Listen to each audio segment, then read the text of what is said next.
No, because I think everything's perfect. I don't want to screw up the video. What happened to Lugbot? Lugbot, he's in his bag. Oh, so I think somebody was. You said you listened to URandom? Who? You. Yeah. Okay. The beginning of the last episode of URandom, they called out Lugbot. Oh, they did. I haven't listened to did. the last episode. You need to listen. Okay. Did they like him or no? Everybody hates Lugbot except me. I think because they use they have a Soundwave on their podcast. I think Soundwave was calling Lugbot out. Oh shit! Okay, I'll have to check that out. I think I'm biased just because Lugbot has a nemesis. I'm Lugbot's dad, so I'm probably biased. What time is it now? Almost 9:30. Should we just call it a night? Good night, everybody. Joe's going in and out. Just got his droid cams all messed up. Well, do you want to start the show part of this? Sure, that'd be great. Okay. Why would we do that? I don't know. I have no idea what time it is, so I'm going to have to get your recording and actually sit down and listen to all of it. 9:26. Okay, I'll tell you. You tell me when you're ready, and I'll tell you the time.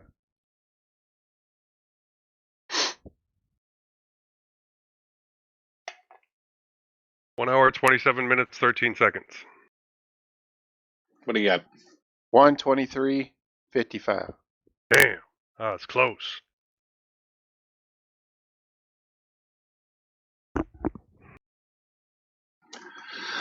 All right.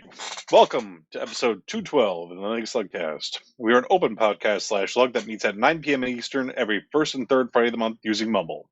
We encourage anyone listening to join us and participate on the podcast. Check out linuxlugcast.com for the server details. If you have any questions, comments, or topics you'd like us to discuss and are unable to join us live during the show, you can send us an email at feedback@linuxlugcast.com. We also have a Reddit page where we post things that usually get talked about on the show. A MeWe page, which nobody really looks at all. We have, what else do we have? We have a Matrix channel where we go in and we basically talk about different things. Recently, it's mostly been framed and about knives, pocket knives. Mm-hmm. We have a YouTube channel and we have a Peertube channel because we do also a video version where Danny records our Jitsi. So if you want to, you can go to YouTube, search for Linux Lugcast, and you will see us all sitting around in different squares on the screen. Hopefully. As long as it doesn't get all screwed up and all you see is a giant M. Yeah. Won't happen this time. I'm your host for this evening, Honkeymagoo. With us tonight is Joe. Yep, I'm here. I swear. Lovecraft. Good evening, everyone. Minnix. It's lit. Is that what all the kids are saying? Yes. Does that make Joe's butthole cringe? Hello, everybody. Morton. Good morning from the Kingdom of Thailand. And Netminer. Hello, everybody. I'm going to have to step back and check on my bilge pumps and the weather, but I'll be back shortly. Hello. Great show so far. You weren't here earlier, Honky, but he had some flooding in his basement, so he's got the sump pumps going. Ooh. That's no good. Is it raining there now? It's been raining off and on here. But it hasn't been, at least where I'm at it hasn't been bad. But I don't get a whole lot of flooding.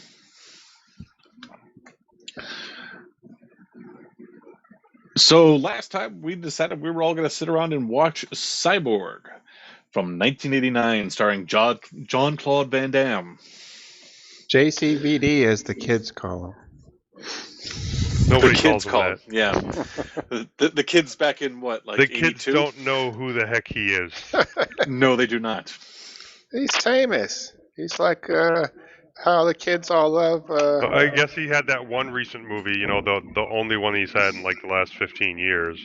What was it called? Jungle or something. The Last Mercenary or something like that. It was on Netflix, I think. I think I actually watched that one. I think it was The on French Netflix. film. Really, I didn't even know about that one. Oh, and he was also in Expendables 3. Who wasn't? Exactly. I was in it. Honky had his shirt off and he was flexing for everybody. That's right. He was one of the old guys. He said, "I don't have a six-pack. I got a keg." And then he dumped his belly. Him and Terry Crews. That's right. We see whose pec muscles can bounce the most. Oh, I was movie, the Knives Out Glass Onion. That's the sequel, right? Yes. Mm-hmm. Sorry, going through trying to find the Jean-Claude Van Damme movie, and I saw that instead. Well, yay or nay? I liked it a lot. Was it better than Knives Out? Yes. Really? Yes. I didn't think much of Knives Out, personally. Yeah, I wasn't crazy about it, but I haven't seen the sequel, so I may have to check that out. Anyways, that cyborg movie with the infamous Jean-Claude Van Damme. Does anybody want to give the synopsis? Joe picked the movie. Why doesn't he give the synopsis? It sucked. Well, but that's not the synopsis. That's your review. Anyway, the story. Yeah. Deep into the future, in the year 2035, I think it was 2035. I think you're right. Don't quote me on that. But anyways, there's a virus, and it's basically turned everyone into the living dead, but you don't actually get to see anybody that contracted the virus or what it does. So it's living death. And you're post-apocalyptic, and everybody's horrible to everybody else. And it starts out right there in the beginning. You're with the scientists, and they're like, "We need you to go from Atlanta to New York and back to Atlanta. And in order for you to survive it, we're going to turn you into a cyborg." And they turn her into a cyborg, and they show her eye like being pulled out, and a cybernetic replacement, and later on you see her without the wig, and they like scooped out her brain or something, and it's all just this little bit of a framework, and you can see through everything. And basically, she's just a face. Yeah. Isn't she going to Atlanta? Is that what the CDC? No, yes, she's going back to Atlanta. She starts out in Atlanta, she goes to New York, and now she's going back to Atlanta. Okay.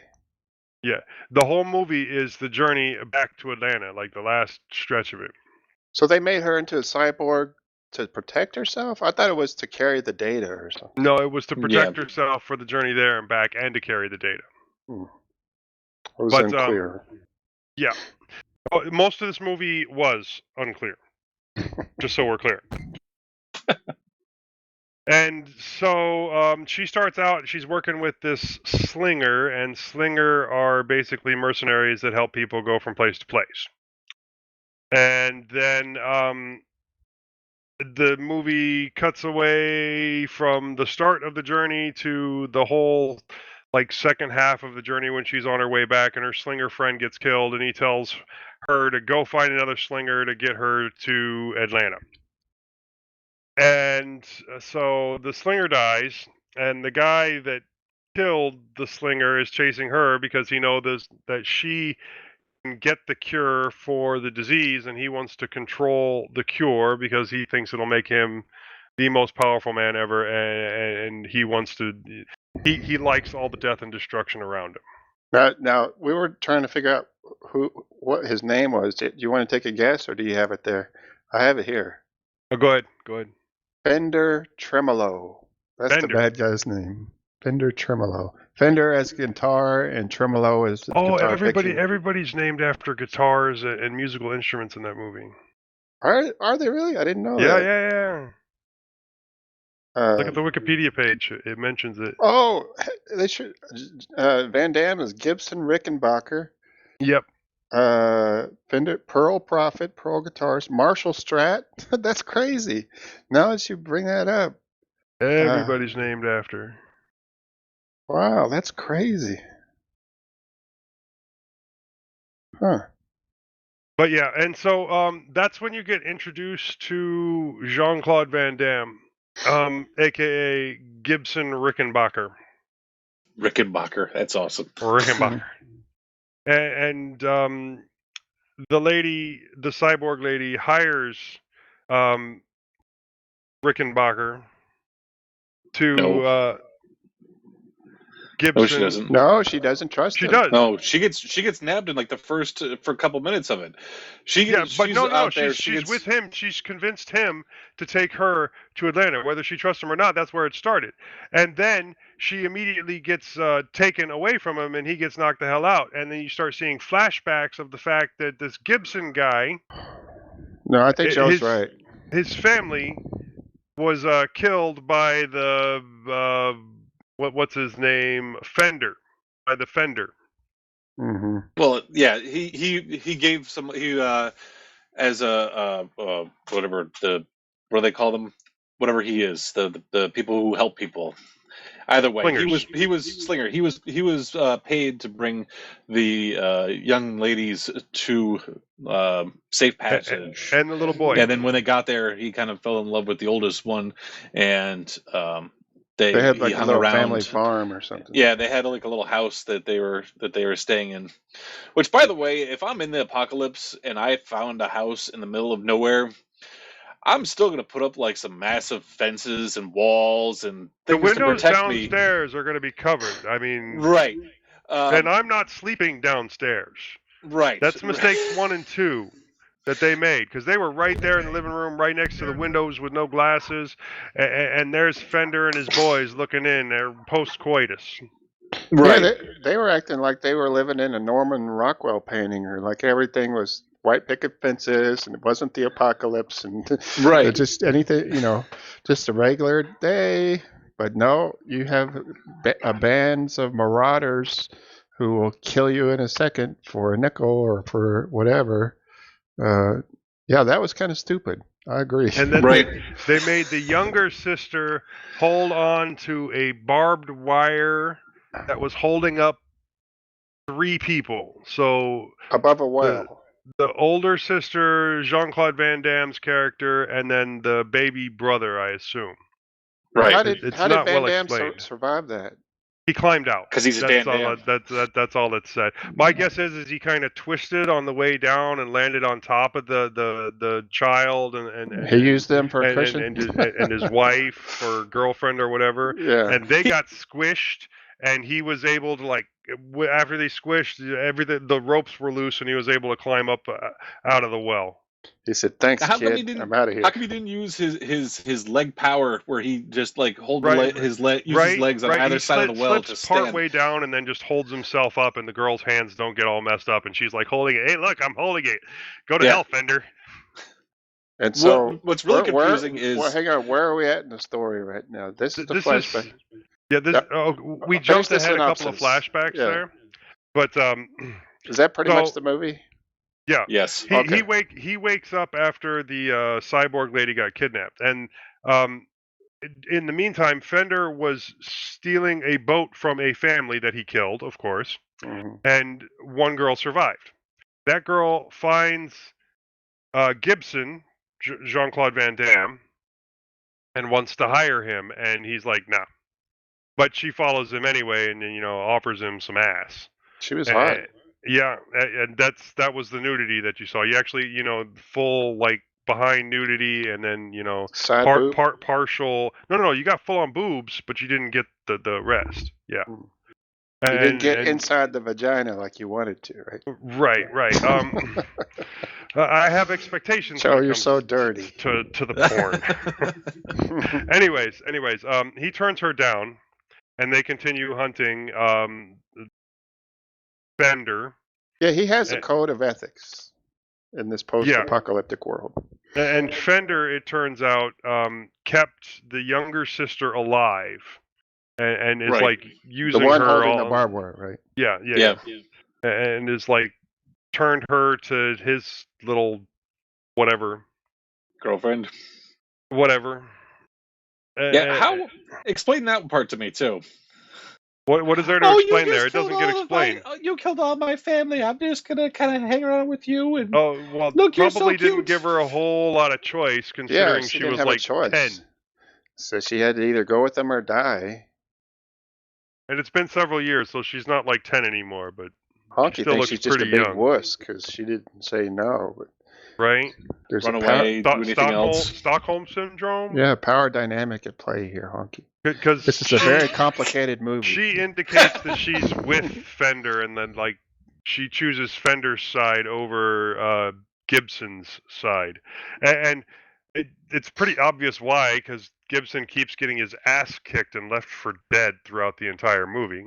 Mm-hmm. So Cyborg, over and over again. Cyborg is going to trust Fender. Well, her name He is actually Pearl something. I forget. Yeah, he actually does get to the Cyborg lady and get her away from Fender. Mm-hmm. But then she goes back to Fender. It's saying that Fender was more likely to be able to get her to Atlanta, and that once she got there, she would have the resources to get rid of him. Oh, But that's right. That was her plan. Gibson doesn't give a crap about that. He's out to kill Fender anyway. Fender killed his quote-unquote family. Right. And this whole time, him and Natty are getting along. He actually like carries Natty a couple of miles. Natty's the girl.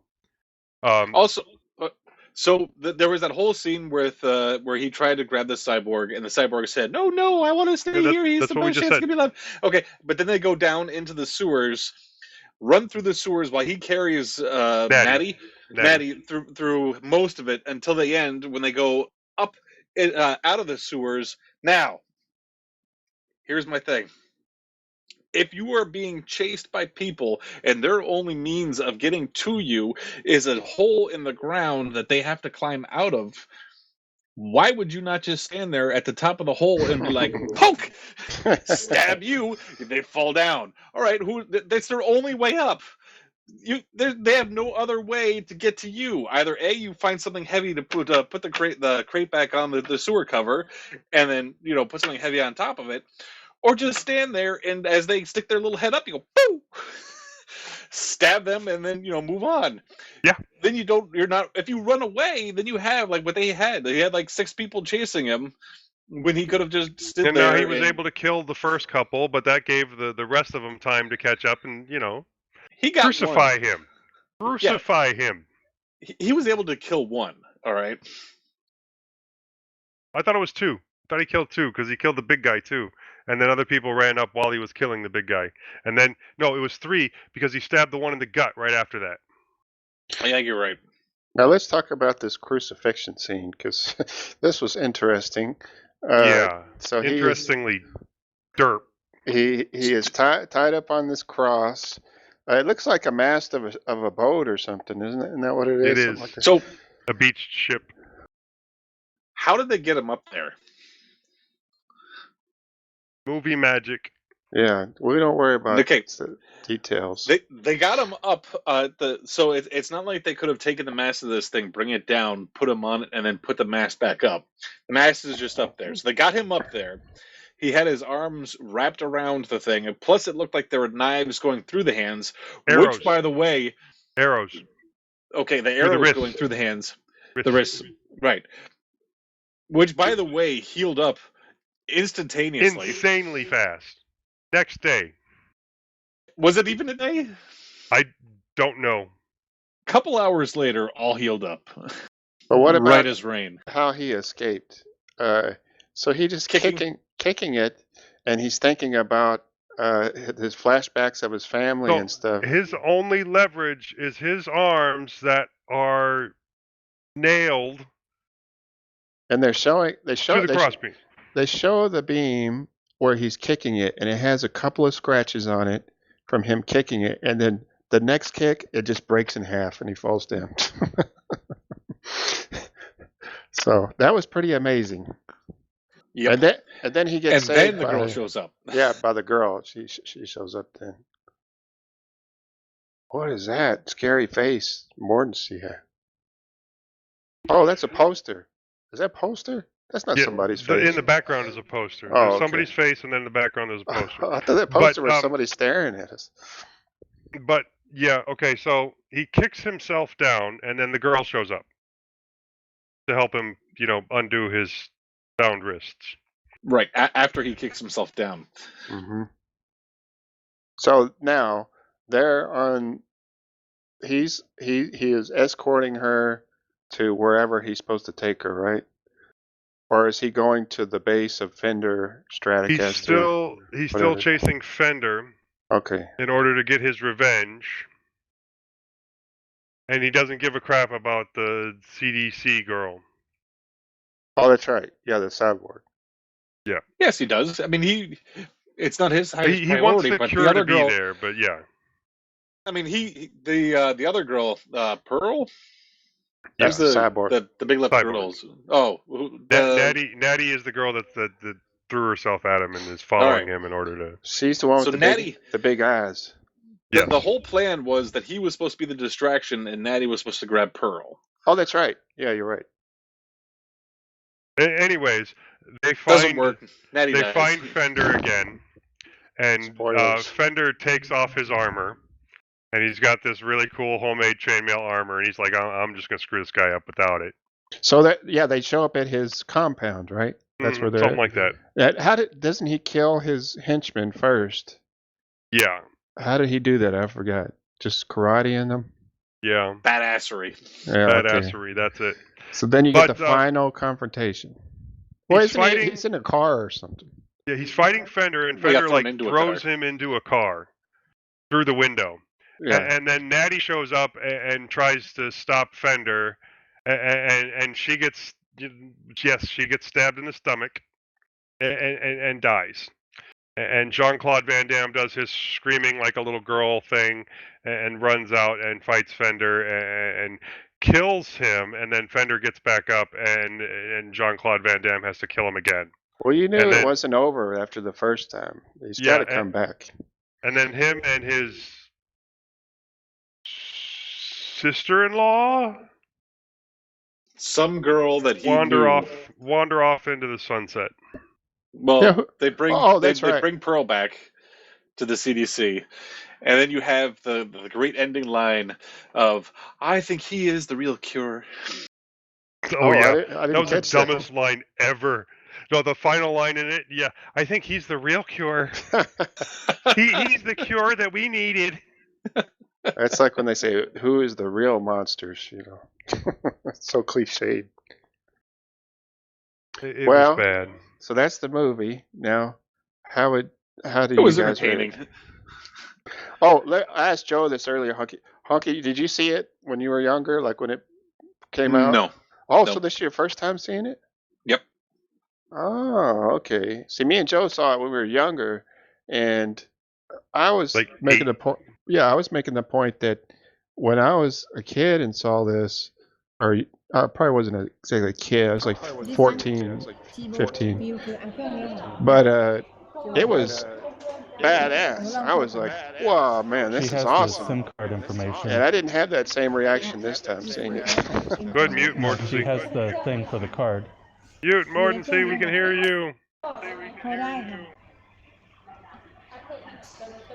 We can still hear you. Need this? I don't think he can hear us. It's just a typical night on the Linux Lugcast. Right? I can local mute him. There, now I can't hear him. Can you still hear him? Can you still hear him? No. Doesn't that say if I mute him on this end, will it mute him on the recording? Yes. I think so. I don't think he has his headphones on. Well, depending. If you mute him on that end, can you still hear him? Or that price no, I can't.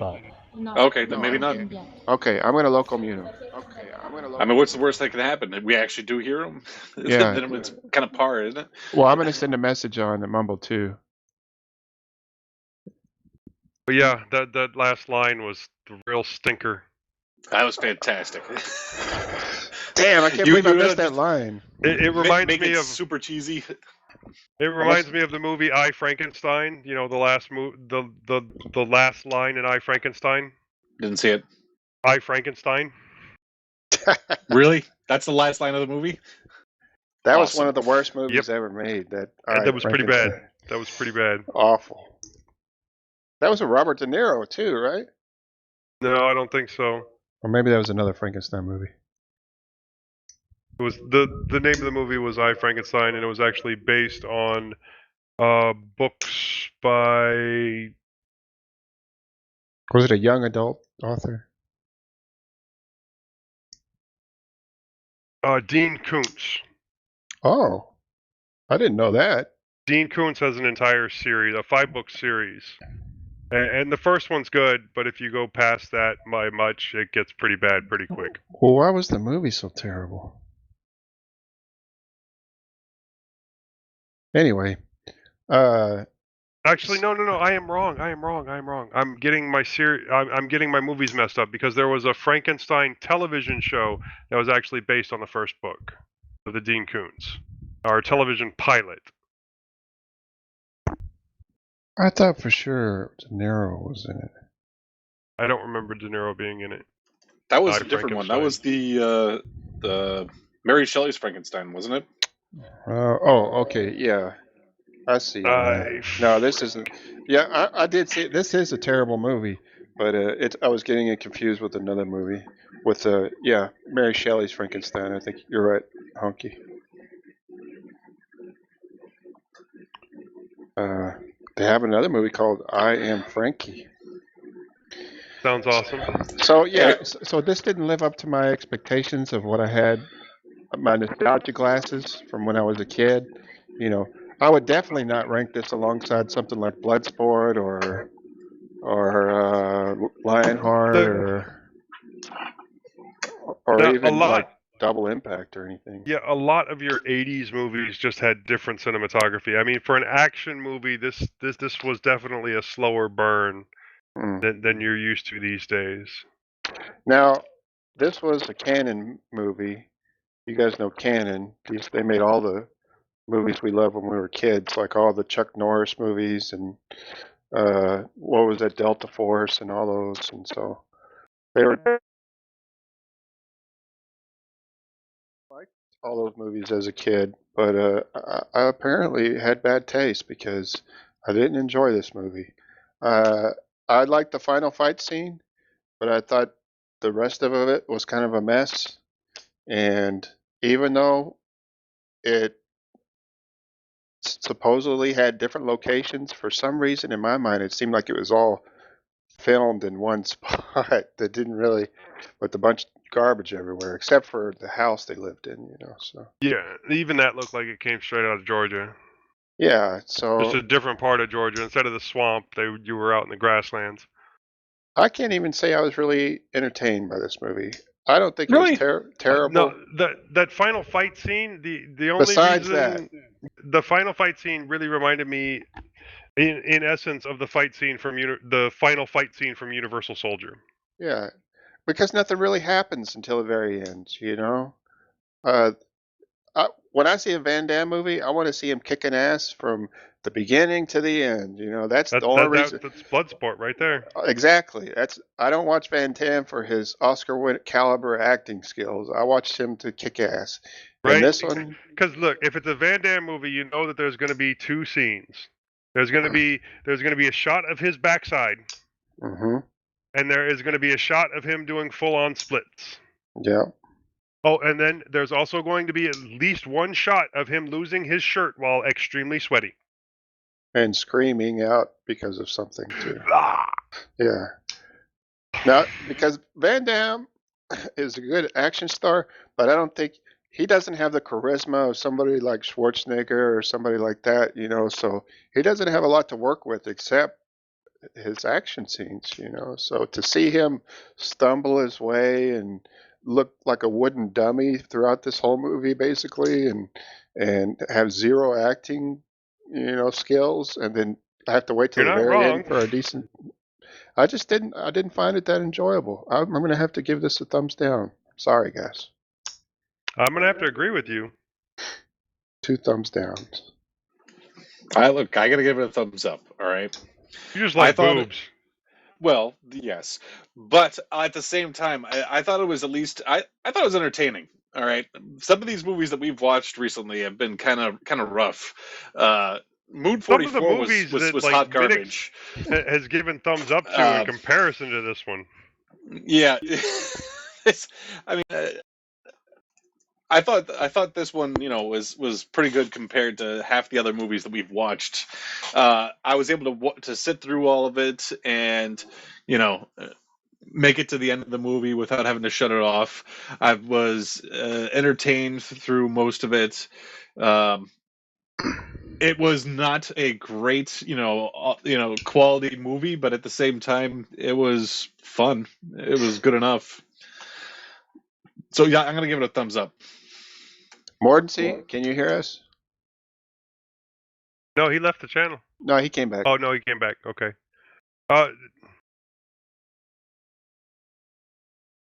Maybe he can't hear us. The movie just had no real plot. I can hear you. Thumbs up. Okay. Thumbs up for Mordency. Sick, we got 2. 2 stars. Oh, did you watch this, Lovecraft? I don't disagree with any of the negative. Okay. Kind of feeling very similar. It did not live up to what I remembered seeing it back when I was, younger when it came out. I'm gonna have to go thumbs down on it though. Thumbs down. Sorry to be the tiebreaker for the negative, but that's all right. Hey, it happens. 2 stars then. Now, here's the thing. Nextcloud is down. I guess we can get into this topic next. So I don't have the movie. You gotta list fix up. that next pick the cloud. next movie. You gotta fix the next cloud. That's you gotta pick the next movie. That's what I'm saying. We can't pick the next movie because Nextcloud is down. But so we'll pick one at random. Yeah, I want to watch this movie that we've talked about since we watched the last one. And we're going with the Dark Web series. Oh God! Come on, guys! No, it's like driving past a car wreck. You just have this. You have the to Cicada look. one. Yeah, or any of them. I think there's like 2 more, right? 2 or 3 more. No, I think I've seen Dark Web Cicada. Is that worth watching? I think you guys would dig it, especially compared to some of the other stuff that's been shown recently. Okay, it's better than Gunhead. Well, no, that's better than a high bar. Is it better than the other Dark Web movie we watched? Did we watch the original? I'd say so. Yeah, you guys can blame me if it sucks, but no, it's fun. It's got some interesting stuff going on. I know it sucks already, but I just want to make sure that it's if it's better. I didn't mind the last one. I thought it sucked, but it was watchable. But if it's better than the first one, then no. Let's watch Guns Akimbo. What's that? What does that have to do with? It's a tech movie. How is it tech movie? It's all about streaming. And have you seen it? No. Stop lying. I have not. I swear. How about read the synopsis for it. I have a vote for. I kind of want to see Dark Web Cicada now, too. Right? That's my vote. Dark Web Cicada, whatever. What's the other one, Honky? The other Dark Web movie? I don't know. I thought that's the only 2 I knew of. I thought there was a third one.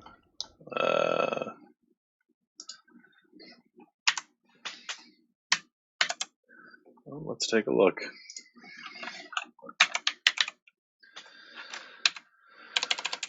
Is it Unfriended Dark Web? Maybe that's what I was thinking of.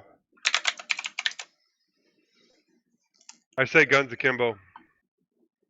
Or Bell.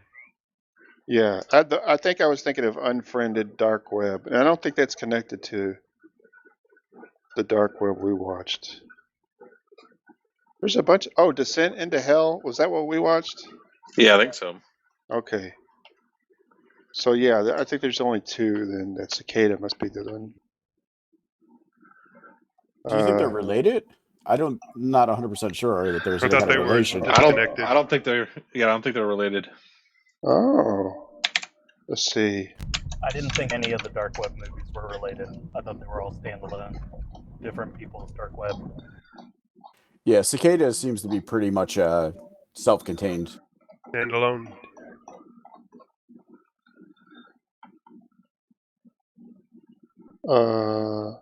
Okay. I'm just looking at the directors here. Yeah, different directors. There's one that's just called Dark Web too. An anthology compiled from short horror films involving the internet. But I think the Cicada is the one we want. I think so too. Released by Lionsgate Films 2021? Yeah. Hey, it has 5 stars. The one we watched has 3.8. One? No. Oh, wow. Yeah. It's 3.8 out of 10. I thought they were connected. Dang it. Oh well. Out of 10 or 100? It's got a 38%. We'll put it that way.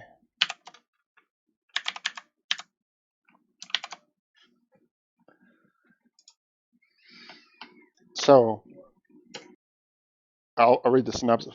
The Dark Web Cicada follows hacker Connor, his best friend Avi, and a cunning librarian who find themselves over their heads when forced to compete in a sophisticated dark web secret society's global recruitment game. Famous stars such as Jack Kesey, Connor Leslie, Ron Funches, Alan Richson, Andreas Apergis, Chris Holden Reed, and Elisa Cheatham. Oh, and Ron Mustafa. All famous actors we've all heard of and recognized, so I think it's a good pick. So, why don't we get into this real quick, since it's related. Do you guys know anything about ZFS? You know it exists? No. Well, ZFS is a file system. Yes. But what it's really good at is deduplication and RAID arrays. And finding disk errors that no other tool will. Yeah. It's got zpool, which is its tool. You can do a zpool scrub. You can do all kinds of cool stuff with the zpool tool. And what happened is I think I left a message on the matrix that I'm going to try and upgrade my Nextcloud from, what is 20.04? Focal, right? To Jammin, which is 22.04. And so I go through the upgrade, upgrade the distribution, and now Nextcloud is not working. And I spend hours on it trying to figure out. It's got something to do with Apache permissions and stuff. I was like, man, I need Nextcloud because I use it all the time. I don't have time to figure this out, so I'm just going to destroy this container and then bring it back up off my backups. So I destroyed it, not the container, the VM, and Proxmox backup server. I go to restore the previous night's VM, and I get a disk error that it can't be read. And it says the zpool is suspended, which is zpool is the 3-disk array RAID Z. The data is still there. I can still see it. But when I start copying it over, it copies maybe 1 or 2% and then just craps out. And it'll say zpool suspended, which is what ZFS does when it reads too many errors on a disk. So I have a 3-disk array, which is kind of like RAID 5, I think. Is that when you have one disk does stripes and the other 2 disks are data? But if you lose one disk, you can still rebuild the array. Is that RAID 5? I think. Or RAID 10. One of those two. Anyway. No, I don't think it's 10. I think 10 has to have either 4 or 5. Okay, so it's 5 then. RAID 5 is where you use 3 disks. So you get five is a minimum of 3 disks. right. So you have 1 disk redundancy. 10 Exactly. is mirrored with is a mirrored set, each one having at least 1 redundant disk. So you'd have to have a minimum of 6, 3 and 3. But most people recommend a minimum of 4 for RAID 5 and for each half of a 10. So I'm using what ZFS refers to as RAID Z. It's their version of RAID 5. So the way it works is you get the speed from like a RAID 0, but you get not so much redundancy, but you get a backup plan. If you lose a disk, you can replace the disk and it can rebuild the data on that disk from the other 2 disks. That's why I went with RAID Z, which is so it's striping with a backup. Not really a backup, but kind of. It like the thing is, if you lose a disk, you cannot pull from your array anymore. The array is still there, but it needs that 3rd disk to pull from it. But you can rebuild the array by putting in a new disk. It'll rebuild it, and then you can pull data from it. Okay. So that's how it works. So you don't lose your array, but it becomes suspended if you lose a disk. But you can replace the disk. Okay. And so I think that's what's wrong now but what sucks is I've ran smart tests on the 3 disks in the array. They all pass, no issues whatsoever. But as soon as I try to retrieve that Nextcloud backup from the ZFS array from the Z pool, I get one of the disks. It's always the same disk shows as defaulted. And then the whole array shows as degraded, and eventually it'll show as suspended. So I thought, well, I did the smart check, smart CTL, where you can check the disk and it does all the disk checks on all the disks, and everything was fine. But then I read that doesn't really mean it much at all. Morris's shaking his head, so he probably knows what I'm talking about. Yes. There were, I think Steve Gibson on Security Now was talking, or when ZFS was still pretty new, about Western Digital drives passing all these disk checks with every other software, including Smart Control, and ZFS would see them as bad disks. And ZFS was identifying issues on disks that nobody else was. No other tools were recognizing that there were issues. And that's what's happening to me. So before I buy another disk, I wanted to rule out everything because I didn't understand that Smart Control could be wrong. I thought if you do the smart test and everything passes, it can't be the disk, but that's not true. Now that I know that. As long as you're not using ZFS, it probably would still be working. It probably would. Yeah. But ZFS has a lot of positives too, But anyway, so the first thing I did was do smart CTL and tried it on all of it. Everything's fine. I tried to pull the backup. Boom. It goes into the pool gets suspended. I said, shit. So I'll reboot it and it's still showing as suspended. So what I have to do is turn it off and then turn it back on. A reboot doesn't clear the suspended disk. And when I turn it back on, I look at the ZFS pool and it'll say, well, there's been an error. You need to choose Z pool clear. Mine is called storage pool is the name of my ZFS array. Z pool clear storage pool, and then try it again. And so I clear that, and that clears the error. So it goes for a little while, and then boom, it's that same disk, and that does that. But because I'm thinking that Smart CTL is never wrong, that it can't be a disk error. So I move everything around. I replaced all the cables, all the SATA cables, with new ones, and still same error. I order another control because I have a SATA card that I'm using because I don't have enough SATA because it's a small form factor computer. I don't have enough SATA connections on the motherboard. Anyway, so I put that in, order another. I put another SATA card in there. Boom! It does the same thing. And I was like, no way it can be the disk. So then what I do is I watch it. You can do something called ZFS Scrub. And what ZFS Scrub does, I'll put it in the show notes, I think. So people kind of know what I'm talking about. Is a very, very meticulous way to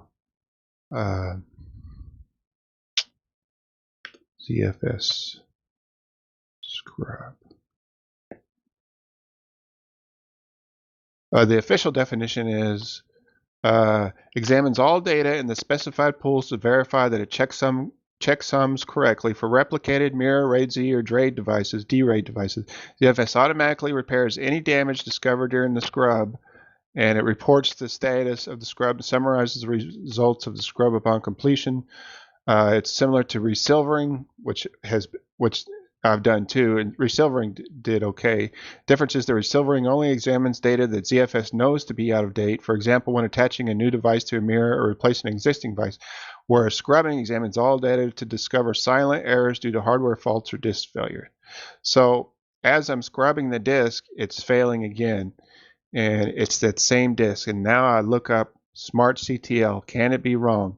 And I get all these, and it's Western Digital drives mainly, which I'm not using, but hard drives, not SSDs. And they're saying my disk was literally falling apart where I could hear it clicking to the point where I thought it was going to blow up, and SmartCTL said everything was fine. Stuff like that. And I'm like, okay, that's the issue. It is a disk error. And so I have a new disk coming tomorrow, and hopefully I can rebuild the array.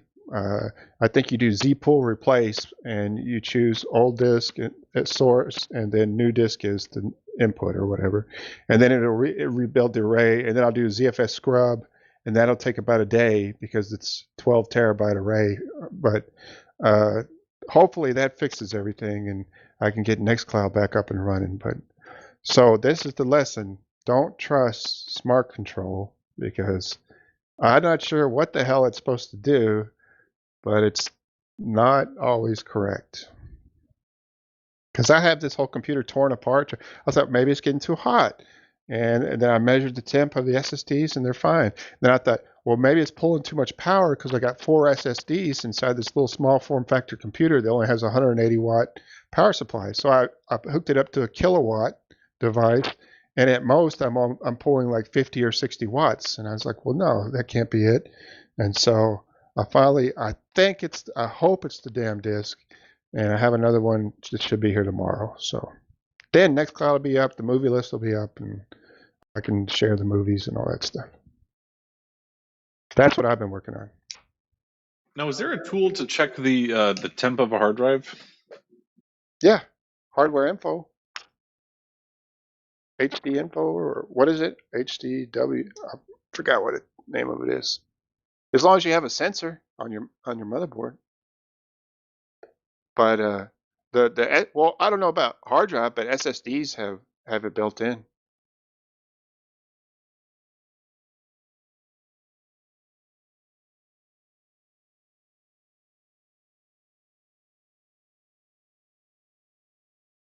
HDD temp, or SmartCTL will give you the temp too.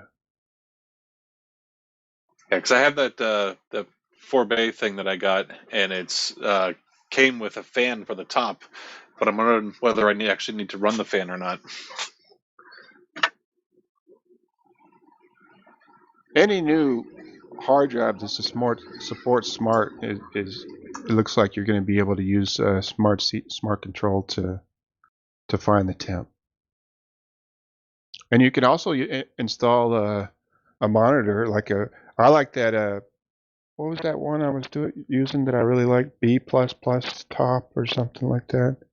And that had as long as you had LM sensors and stuff installed, and the HDD temp, it showed it all on the nice little CLI graphical interface. So it wasn't heat. It wasn't the. Oh, by the way, so I ordered this stupid, SATA card, and it says it comes with a low profile bracket, and I think somebody returned it, and they sold it to me because the bracket that's in there doesn't even fit the card, so I have to hold it in with my hand to get it to to work. So I don't have a low profile bracket that fits the card.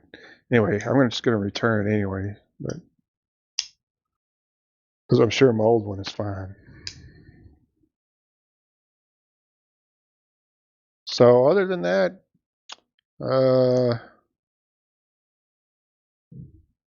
I've been working on. I got that chip out of that. What do you call it? The smart plug or whatever, the Wi-Fi plug. I got it on the breadboard. I just need to load the. I need to load the open source firmware on it. But here's the UART adapter for the program it. But the chip itself is really small. There was some tiny soldering I had to do. And that's a little Wi-Fi microcontroller. This is made by a company called Bekin, Bekin, and it's an ARM M3. So I guess they're moving away from the 8-bit microcontrollers. I think this is a 32-bit microcontroller with Wi-Fi. Which, by the way, huh?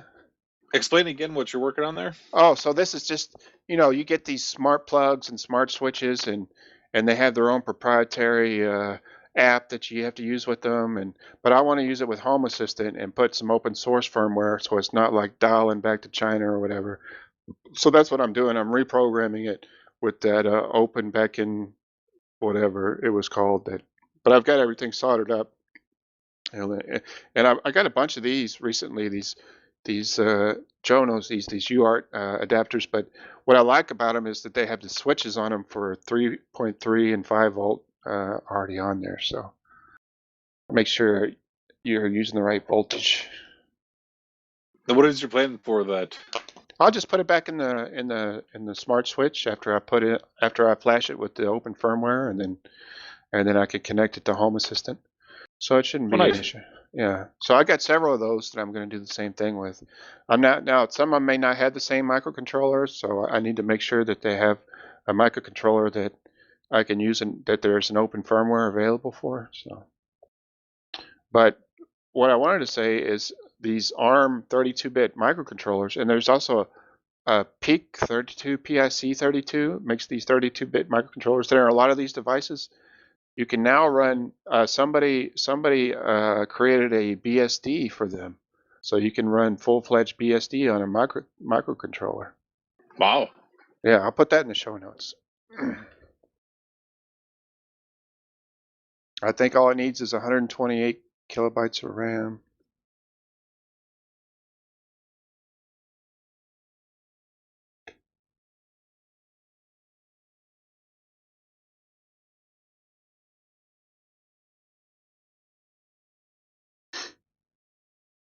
Other than that, just doing aquarium stuff and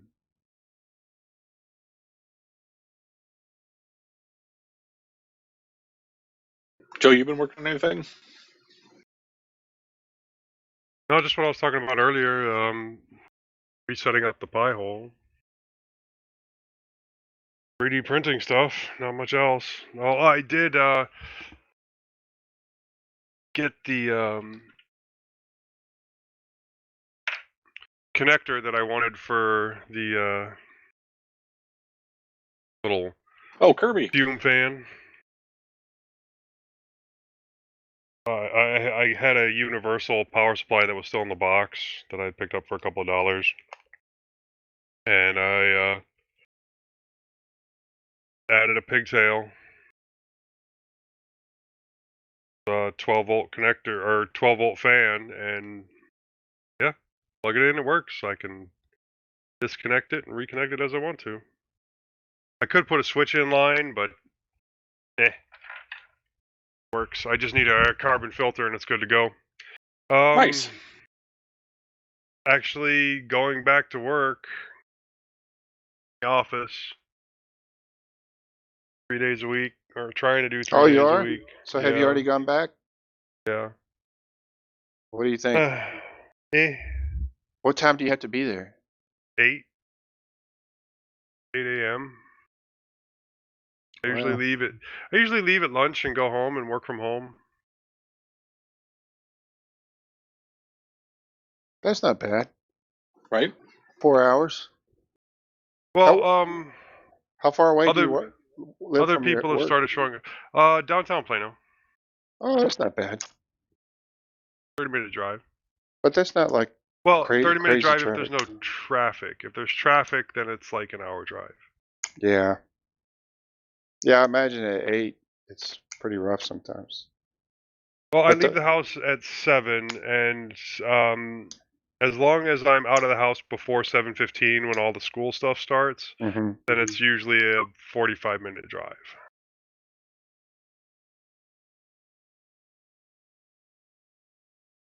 If I leave after 7:15, then I might as well just call myself late because I won't be there till 8:15. So is everybody there?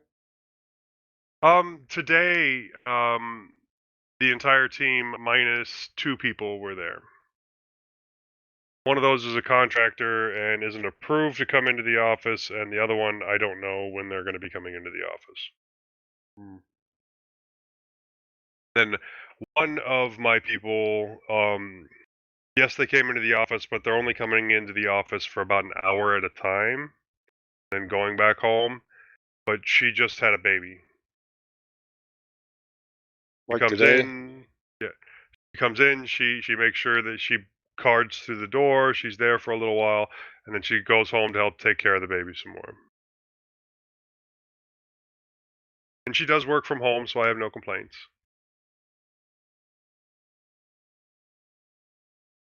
About you, Hunky, have you returned to work yet, or?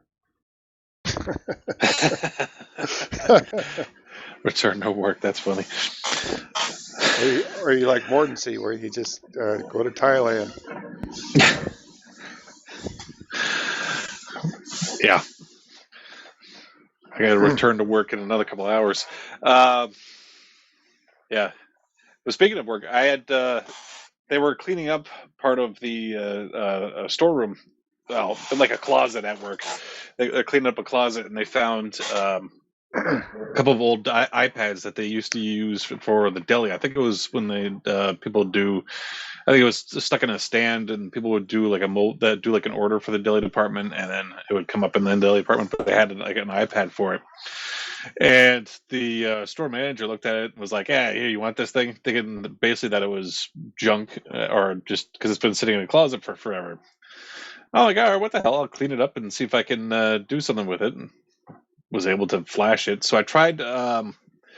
There is an open source flashing application called. You know what? I have it. Where do I have it? I have it here. Give me 1 second. I'll tell you the name of it. That's meant for flashing like iPads and stuff. Yeah, it's iDevice Restore. So I've tried initially flashing it with that, and I got it to the what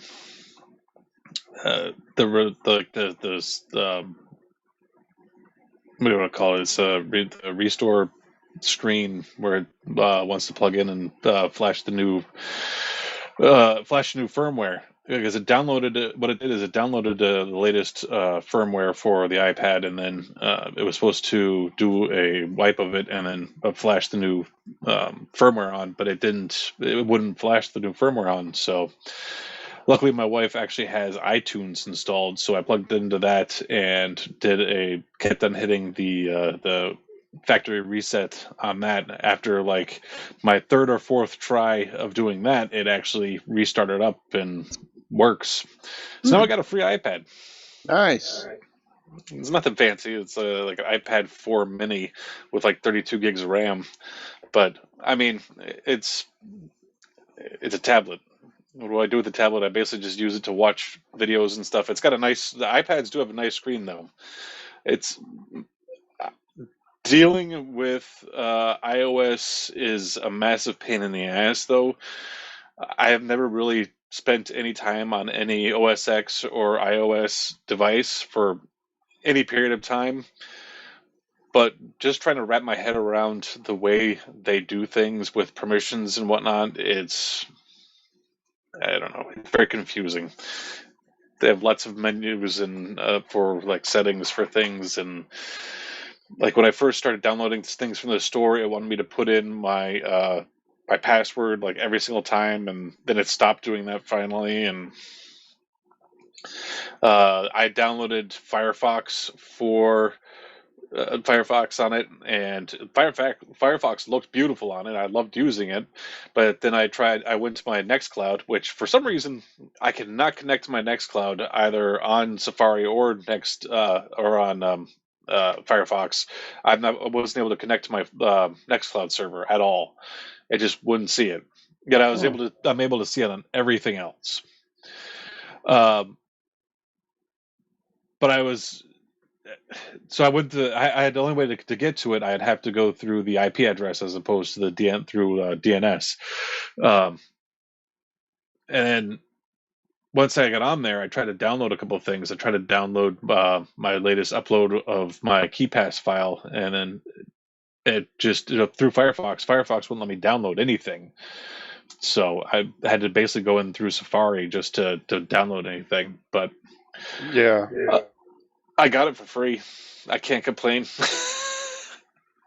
I downloaded Xterm on it, and Xterm is really nice. It's like just the on-screen keyboard is pretty nice. But I don't know. So it's free. Now there is an operating system, I know for Mac OS, but I don't know if it's for iOS, that you can, and I cannot find it for the life of me, but it's if your Mac has become end of life, and doesn't get updates anymore, it's called Open something, but you can install this on a Mac, and they may have a iOS version too. And I wish I could find it. I just saw it the other day, and now I can't find it.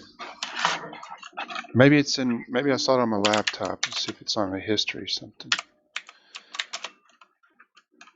But it makes a point to say, has your Mac stopped getting updates, and is it now obsolete? Well, you can install this, and it's an open source operating system.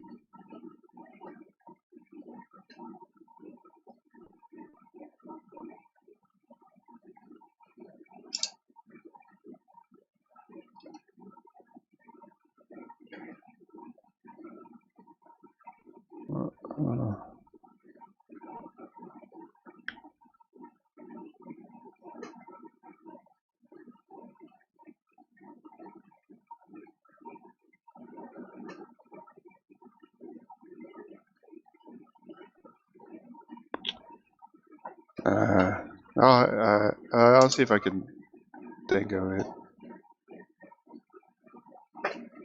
They got a really nice website and everything. But they may have something for iOS too. That's why I bring it up. I gotta use the bathroom. Hope he mutes. I will.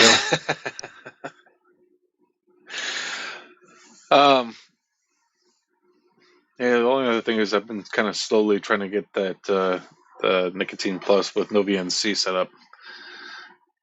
I'm trying to use a Docker container, but I haven't had much luck getting that set up.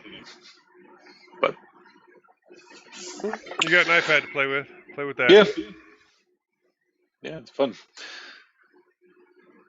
Let's see. Anything else I've been working on? iTunes went the way of a dodo, didn't it?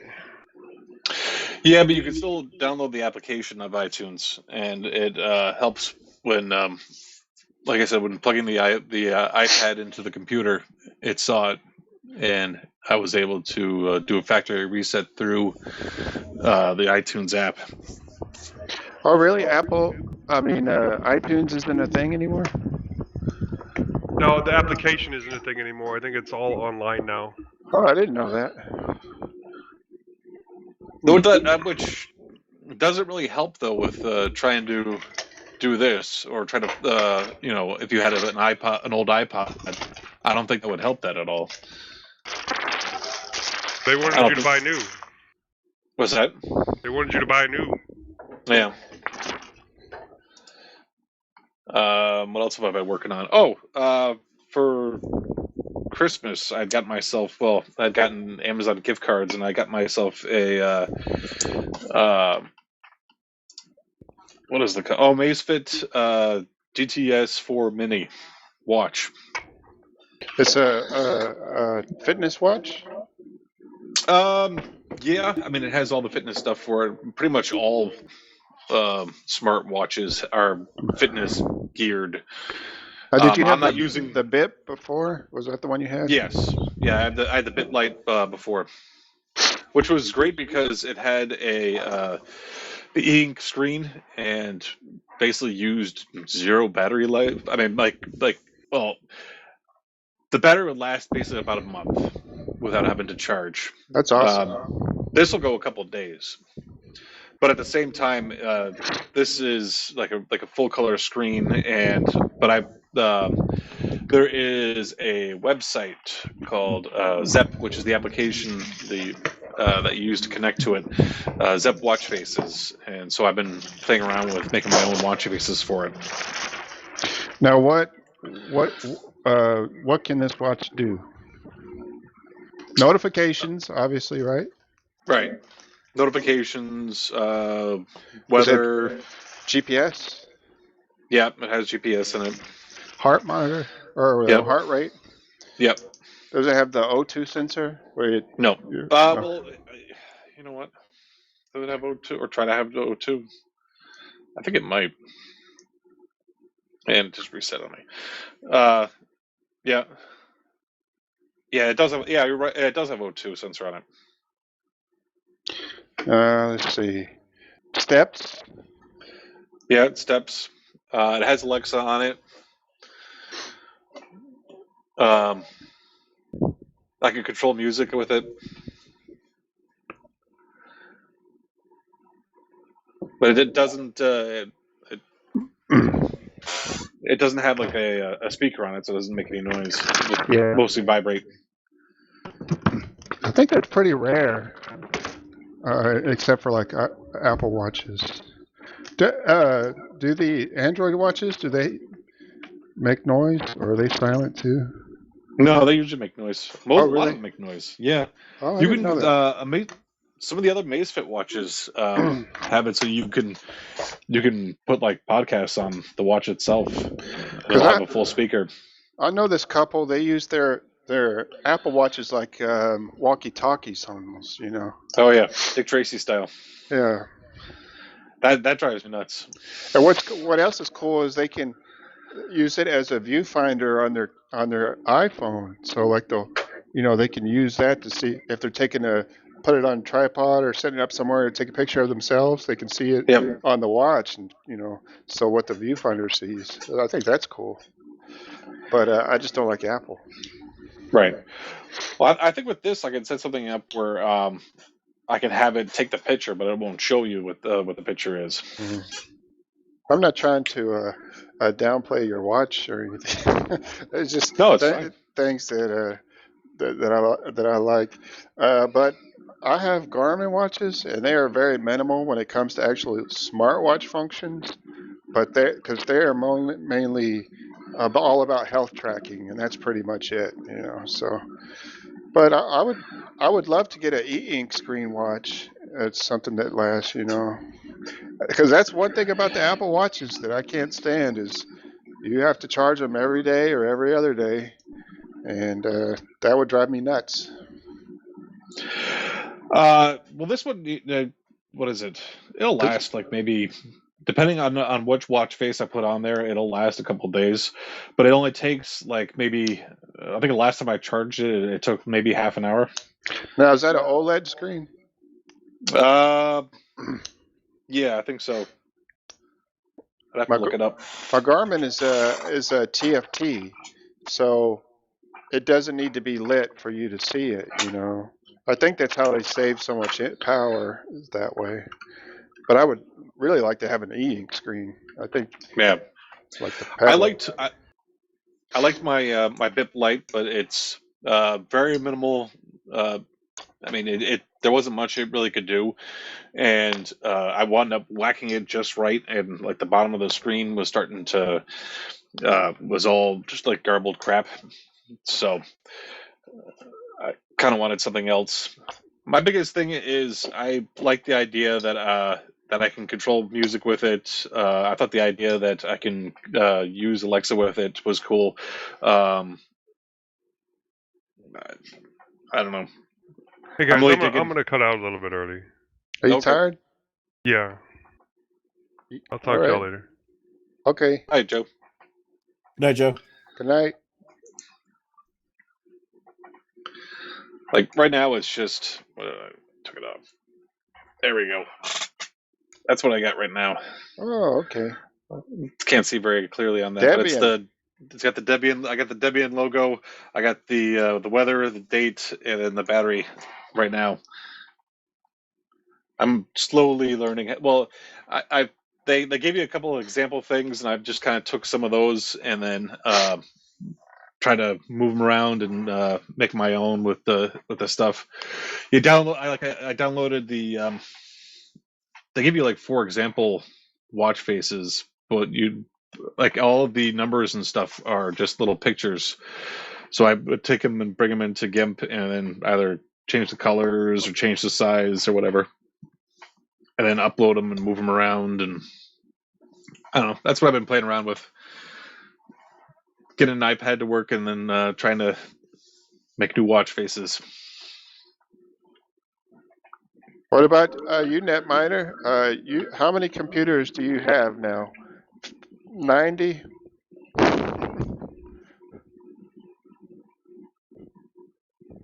Is he with us? I don't know. He's on Jitsi. I thought he was gonna bail out the house. No, that was Joe. Oh, No, you're right. You're right. Yeah. Okay, Mortency, you got any projects? Or you've probably been busy at just doing your thing. Probably got other stuff to worry about.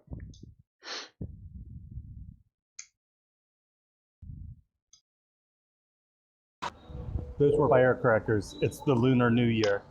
Oh, it is. All right. That's right. Was that like a Thailand no- BJ's? Thailand what? BJ's. Costco.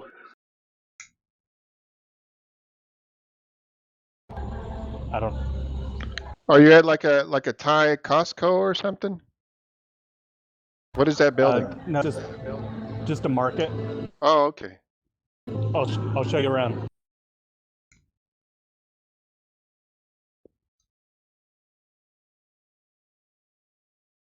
That's for the listeners, he's showing us some, looks like a food court inside a little market. Got some nice tables there.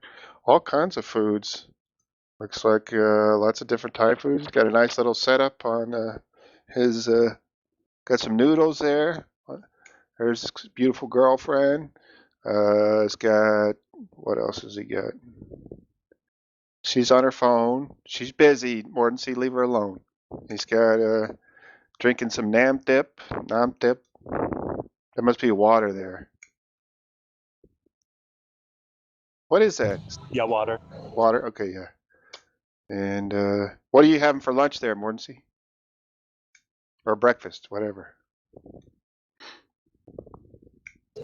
I'm having noodles with shredded chicken, and she's having noodles with boiled chicken drumsticks, I think. With vinegar, fish sauce, sugar, chili peppers, and then I also have duck Barbecue breast. pork? Oh, duck breast. Nice. Yeah. Now, what's the spice level of those noodles?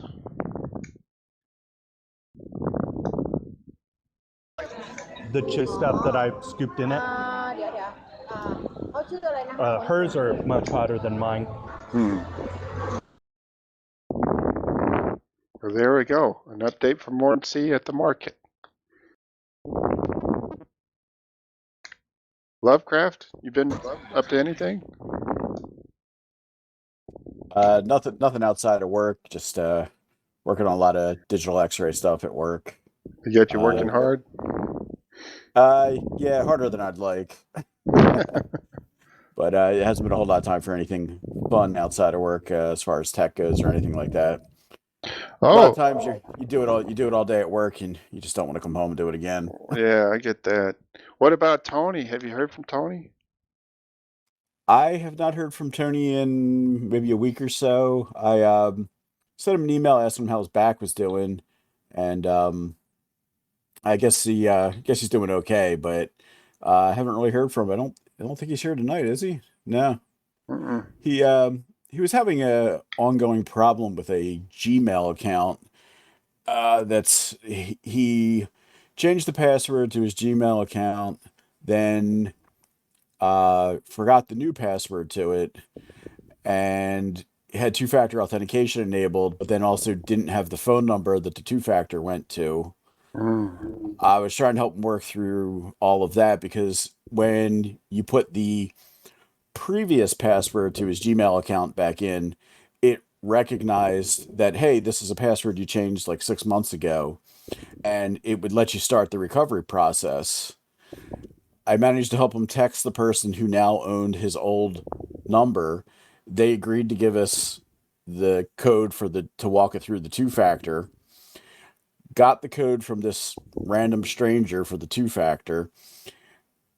After putting the code in for the two-factor authentication, it then said we need to just do one more step, and then there was a recovery email, which Tony also didn't have the password to. So it was a big bust, and I'm not sure that there's a path forward to getting this fixed now, unless he can get this other, I think it was a Yahoo or Verizon account that he also doesn't have the password to. But it sounds like he's got a lot of his like medical stuff and all for like patient portals and stuff like that locked in this Gmail account that he can't access now.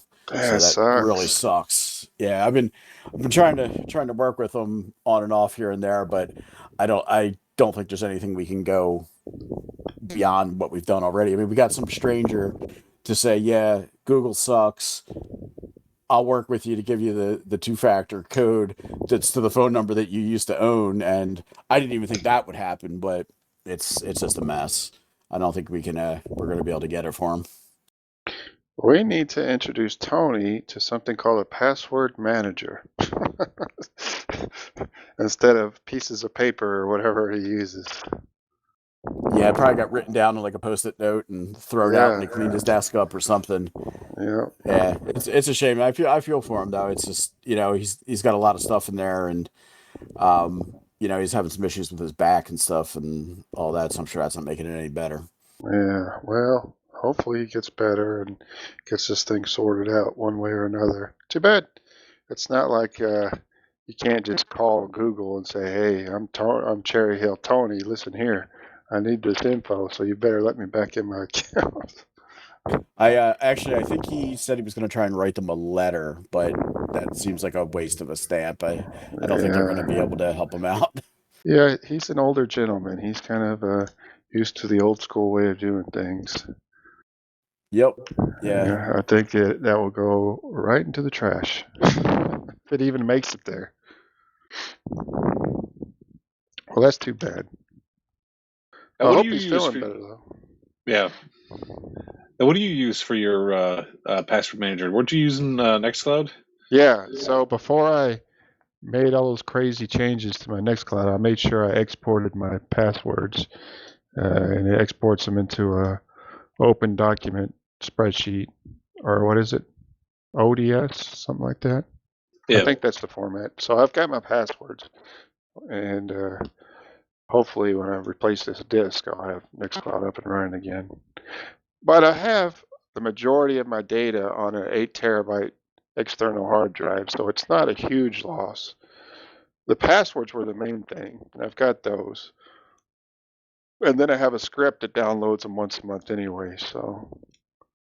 Now, with your password manager, is it in a format that you can take that database and bring it into a different password manager? So it has several different formats. One is a database format, which is a JSON file, Another is a spreadsheet, which is an open ODS file. And I think there may, another is a CSV file. So that's pretty generic. That would probably work in a lot of applications. And then I think there's one more. I'm not sure what it is.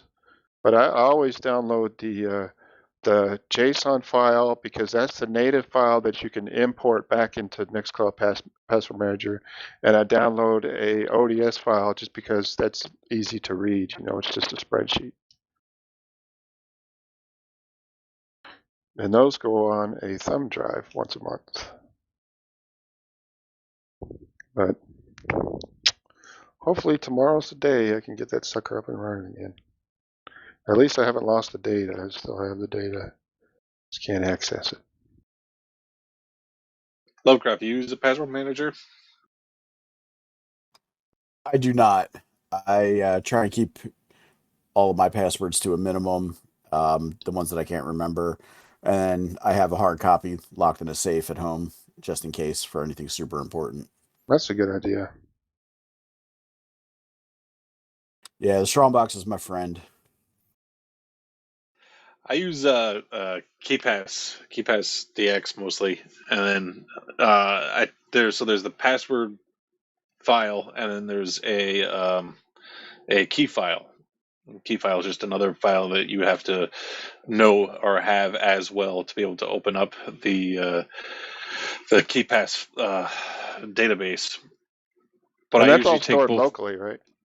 Yeah. Oh, yeah. And I take those two files and I put them freaking everywhere where I keep data. Pretty much. I'm not sure how updated some of them are. The big one is usually on my phone, and then I usually send another backup to Nextcloud, and then sometimes I have my network storage. I'll send it over to the network storage. I'm hoping more people start using tools like KeyPass, especially since that. Did you hear about the big LastPass fiasco? Right. Yeah. Yeah. They got hacked. Yeah. The one that there was LastPass is supposed to be the one that was like unbreakable, right? Yeah. Yeah. I forgot. It was some kind of exploit they used. Oh, but that's crazy. There's lots of stuff in the Reddit. Feel like looking at that? Sure, let's look at Reddit. Time, let's see. I think, I don't have a bookmark for Reddit, but I can type it in. There we go.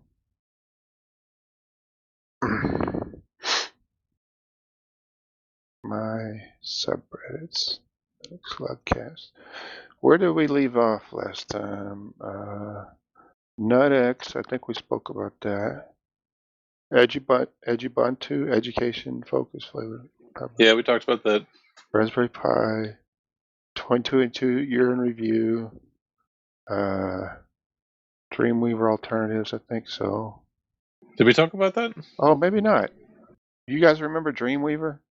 I don't think it used to be owned by the same people that had the web development tool. Yeah, it's owned by Adobe now, but it used to be who is that that used to develop like Flash creation tools and what was the other? Macromedia. Yeah, they had like a Flash was one of them, but I forgot what the other format they were pushing. This was back in the days of like Newsgrounds and stuff like that. Fireworks or something like that, I think it was. Yeah. Macromedia, yeah. Something like that. So Adobe owns it now. But yeah, I've never used it. I don't know if you guys have. But it's basically just a tool to build, websites, HTML and CSS. And it's FOSS, our favorite Indian Linux users have posted an article on the top 5 open source HTML and CSS editors for web developers and designers. So if you are into stuff like that, I'm not, but somebody listening may be. There's a list here. Number 1 is called Bluefish Editor. Feature-rich editor that's perfectly suitable for both beginners and experienced web designers. It does not offer WYSIWYG, but the browser preview feature lets you make changes to the coding and see it in action quickly without any special configuration. You can install it, either add the repository or use a Flatpak. Number 2 is Blue Griffin, which is WYSIWYG. Has a black and a light theme, responsive design support. It's open source. You can edit the codes. You can either download the deb or build it yourself. SeaMonkey, which sounds familiar. I think I remember SeaMonkey. It's another WYSIWYG editor. They have a package on their official site. Brackets, which may be a newer one. It is already one of the best modern text editors for coding in Linux, primarily built for web developers while also supporting other programming languages. It's an open source project by Adobe, which isn't super actively maintained, but it's there. Huh, that's interesting. You can grab the deb for Ubuntu 1910 or lower. For 2004 or any other Linux distro, you're better off using the Flatpak or the Snap. There's also a GitHub release. And then NetBeans, which I've heard of, it says it's not technically an out-of-the-box HTML CSS editor, but you can use it as an HTML editor when building an HTML5 application. It isn't the go-to solution for HTML editing, but it's an option for a specific group of programmers. You can also get that from the official download to install it. NetBeans is a Java tool, I think. That sounded familiar. SeaMonkey is the old Netscape suite. Okay, that's why it sounded familiar. It's a browser. It's a web editor. It's Thunderbird, basically, all rolled into one. So it's been around for a while too, right? Yeah, it's old school Firefox, and it hooks into things like Google Calendar, and it even has XChat chat functionality. It's a Swiss Army knife of internet access, basically. I thought it sounded familiar.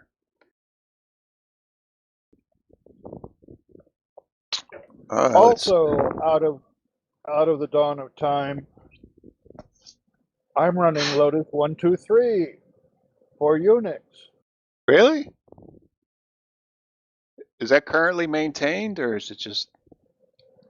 Somebody has taken the ancient sources and run them from COFF format to... They've made a deb out of it for 32-bit. Now, if you're running 64-bit systems, you may have to do dpackage, arch equals, x32 or whatever the magic incarnation is. But I'm running it.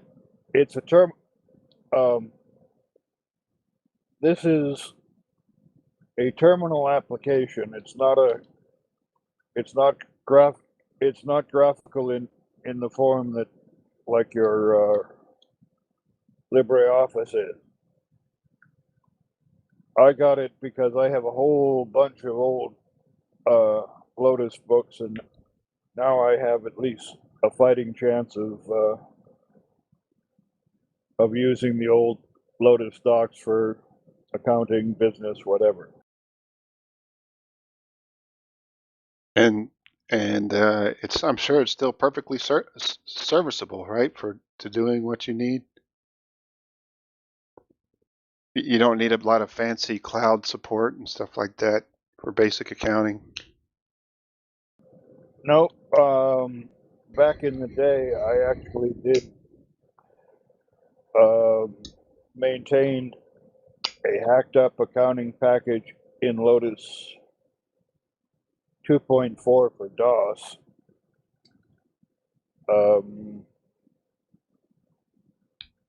The thing that happened, he was using floppy backups and he didn't make a backup one time, and when he didn't have sufficient backups, that sort of screwed up his business pretty hard. But then again, the guy was like in his 80s, so he was using the magnifying features of Lotus for DOS to deal with bad eyesight. So he got by running a small stationery store. But I had some experience, and I've written a few spreadsheets to keep track of my own expenses and not really accounting, but bank records and stuff.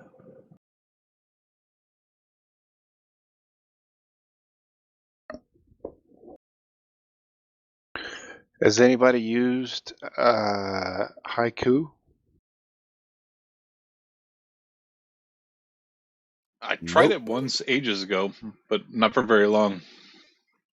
If you're unaware, Haiku is the open source implementation of BOS. And it says it isn't an orthodox Unix experience, but it's pretty close to being a realistic, usable alternative OS for ordinary, everyday use. Beta 4 is out right now. The project was founded in 2001, took 17 years to get to Beta 1 in 2018. Since then, we've gotten to Beta 4, as it includes improved Wi-Fi support, some USB Wi-Fi adapters, and support for 802.11n and AC standards, which puts it ahead of even Fweeb EST. So they must have been working pretty hard on it. Well, they've got some help. I've been following it. I haven't used it. They've got some help from Google Summer of Code assignments, and they've actually been able to hire a developer or two, which has helped, along with doing a lot of code scanning.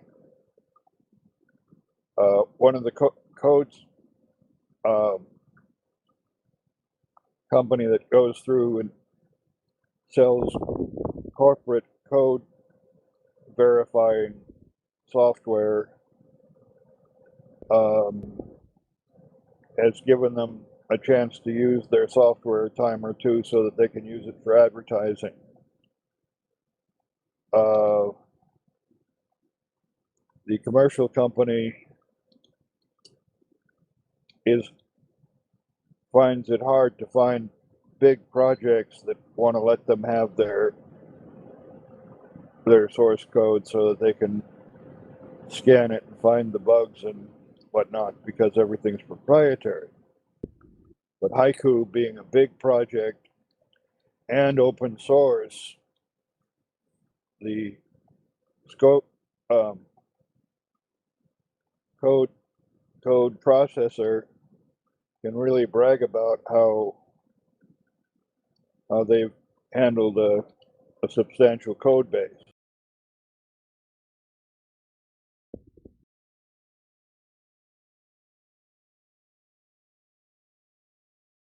I wanted to get into AI talk, but I wanted Joe to be here too. Maybe we'll save that for the next show, because I have a lot of, because everything I see now is AI this, AI that, GPT-3, Chat GPT, all this stuff. But yeah, why is it every time I look, everything is Chat GPT? Everything is Chat GPT. I know it. Everything, and even Microsoft is supposedly they're going to interface it into Cortana, which is their voice assistant. So I don't know, but it's a long. I think we could have a nice long discussion about it, but it's getting late, so I thought maybe we'd save that for next time. If you want to just sweep through a few of these links real quick, you see anything that looks interesting.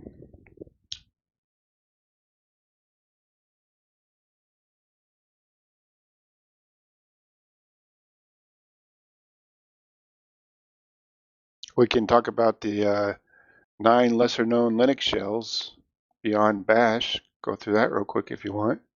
Sure. This is from It's Foss. Everybody's heard of Bash and ZSH, the default shell on Mac OS. There's 9 other lesser-known Linux shells and their capabilities. One is Fish Shell, smart user-friendly command line shell, primarily for Unix-like operating systems. Has auto-suggestion based on history, supports 24-bit color, supports syntax highlighting. You can install Fish through apt. New shell is number 2 on the list. A new type of shell that works in Linux, Mac OS, Windows, BSD, etc. New, as it's also called NU, it takes its philosophy and inspiration from projects like PowerShell, functional programming languages, and modern CLI tools. Powerful plugins, easy to read error messages, clean IDE support. Dune, the project's creator describes Dune as a shell by the beach. Dune is a fast, useful, and pretty shell offering a few niche metaprogramming features such as quoting. Dune executes the prelude, a startup file stored in the home directory. Dune's REPL is entirely customizable. You can define aliases by assigning a variable to a program's name. Blah, blah, blah. You can install it by using Cargo, which is part of Rust. Zonch.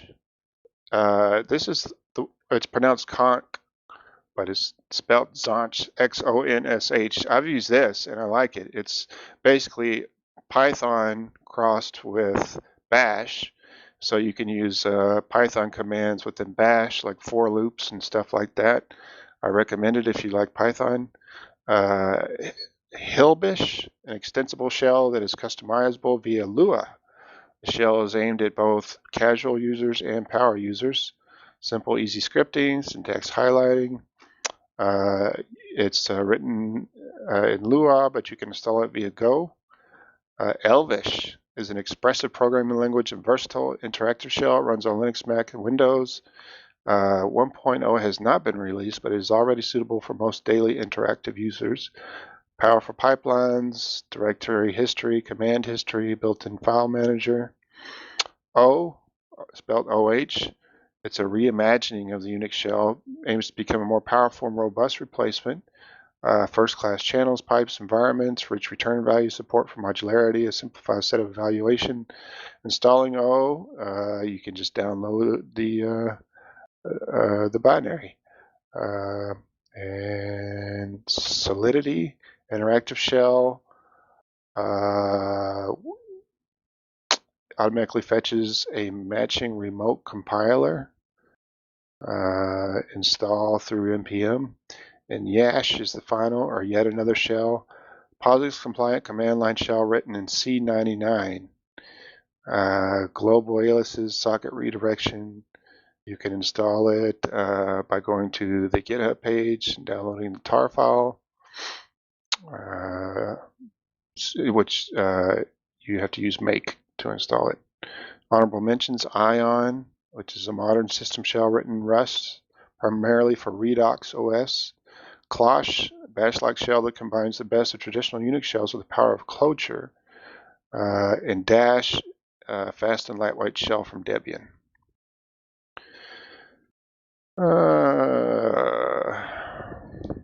Does anybody use any of those? You said you use the Python one? I use conch. Yeah, I have it installed on Fedora. I like it, but it's fun just to kind of mess around with. I like Python, so mess around with Python commands while using the shell. It's easy to use. Now, do you still use Jupyter as your IDE? Yes, I use Jupyter as my IDE for regular Python program, and then I use Thonny for microcontrollers. because I could never get Jupiter, because I use it via the web interface. I can never get it to connect to the UART connection on the microcontrollers, so I just gave up and I'm using Thonny for microcontroller program for MicroPython and CircuitPython. Here's just a weird one that I found called Chrysalisp. It's on GitHub. I don't really know what it is. Did you guys look at it?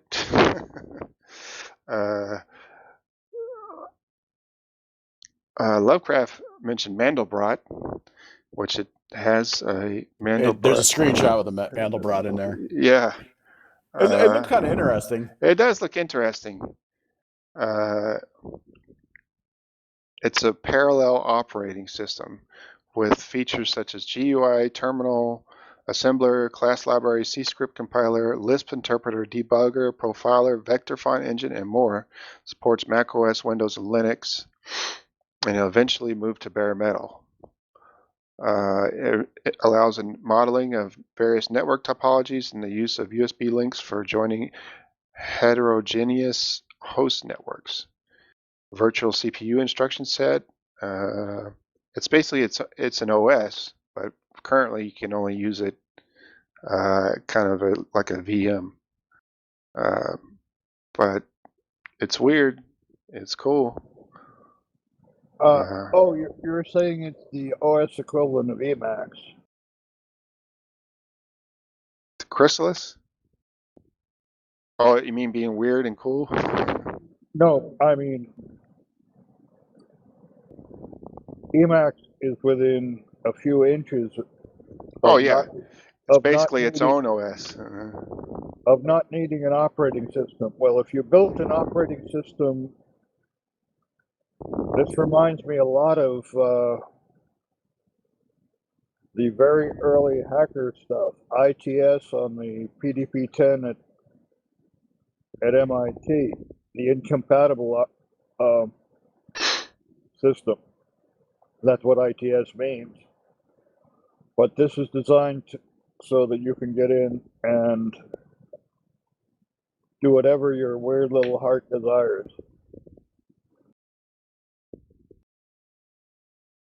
It has a lot of networking capabilities, which mentions networking topologies quite a bit, and I don't really know much about that. It's an interesting read. If you want to read it, go to the show notes.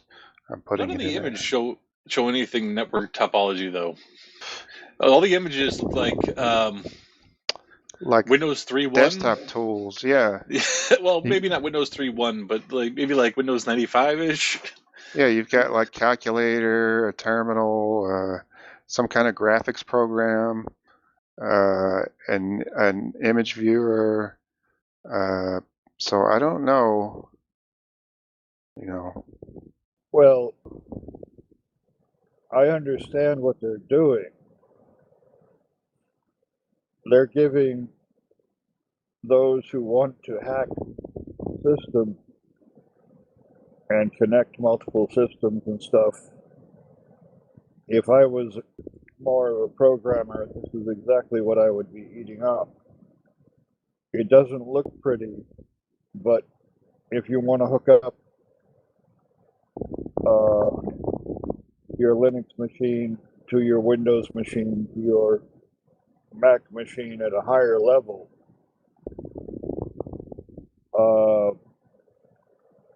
a lot of this reminds me of the actual way the old internet and ARPANET were handled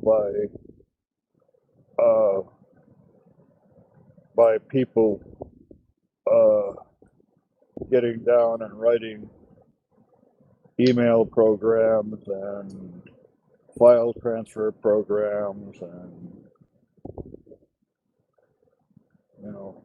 all the stuff that we're used to getting prepackaged with our OS. This is if you can think about it, this is a Lego set for OS connection. Yeah, it says that's a good point. It says it allows users to connect their MacBooks, Windows laptops, and Pi 4s to create their own development network, which is pretty cool. Yeah, well, that's you can see that this is this is a rat rotting operating system. That's why they don't care about making it look like KDE or whatever. Right. That's They're not the giving point. it's like going into Sears and giving some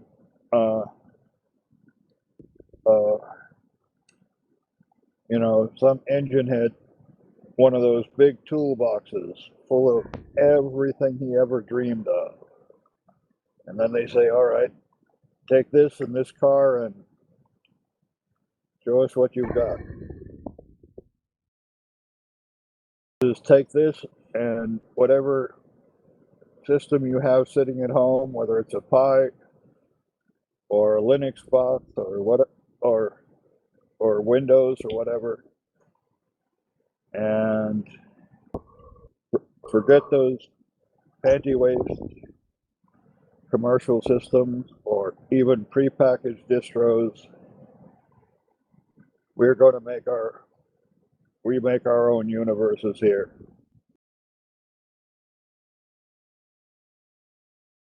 Now, have any of y'all used Lisp before? I never have. No. Nope. I've only read about some of the amazing stuff they did on the PDP-10, and the PDP-10 makes, well, for processor power, it probably makes your Pi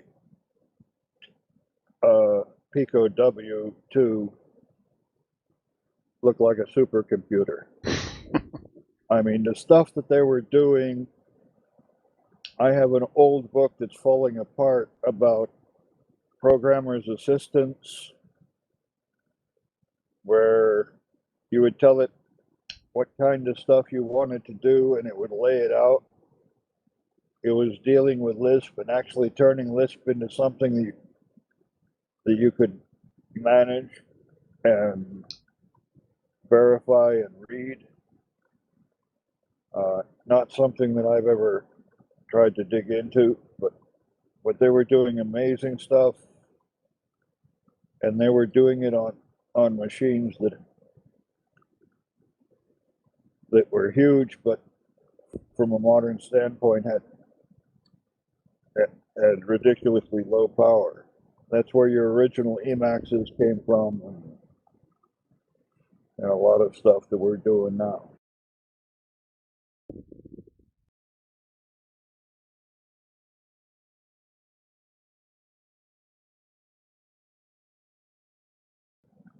Yeah, I've been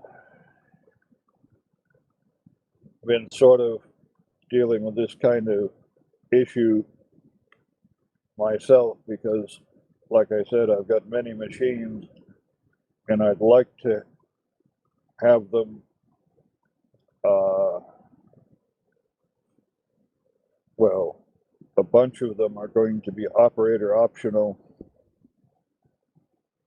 where if I want to sit in front of them, I can use them like a desktop, but if I want to run them from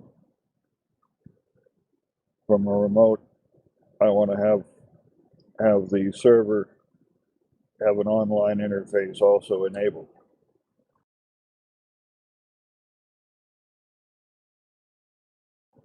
If you look at the commits or the pull requests, it's only like 2 or 3 people are building this thing, which is pretty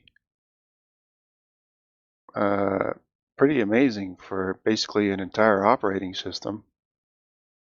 Oh, the guy who's in charge of the project, who does all the main commits, is the inventor of Taos OS.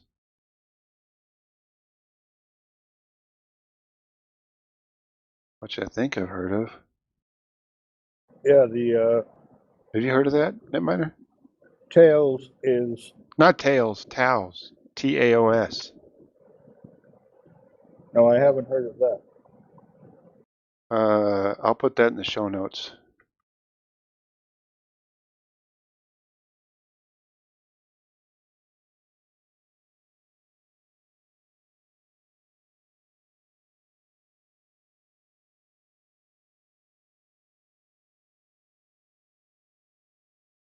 All right. There's a lot to go through there, so I'm not going to talk about it. If you're interested, you can read it.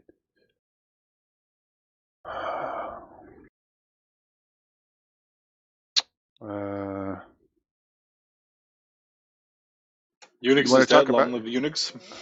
Yeah.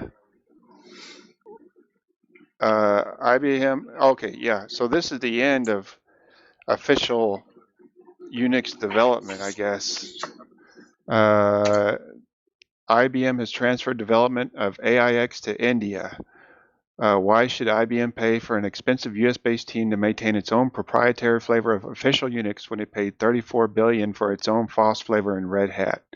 So I guess that was the last currently maintained official Unix, not Unix-like, but Unix operating system, which is AIX.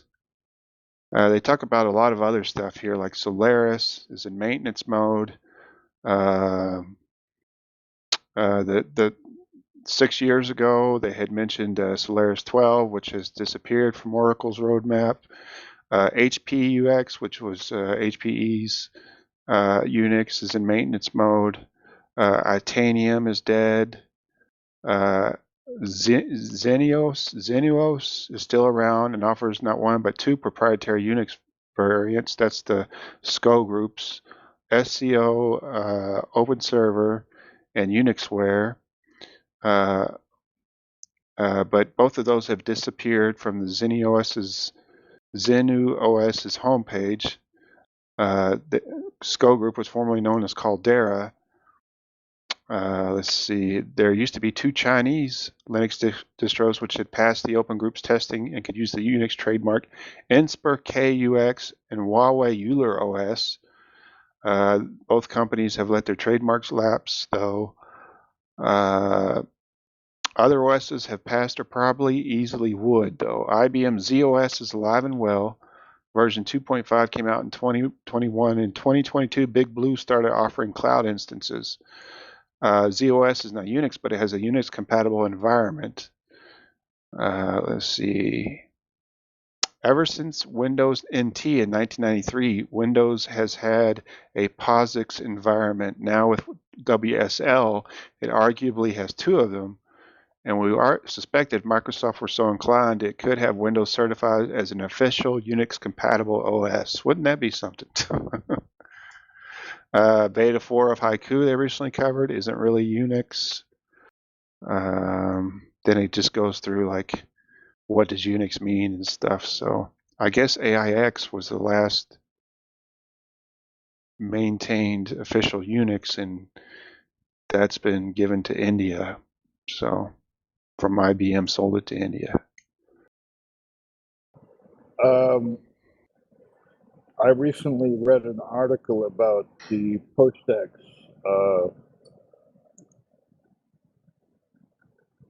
alleged PostX package for Windows. The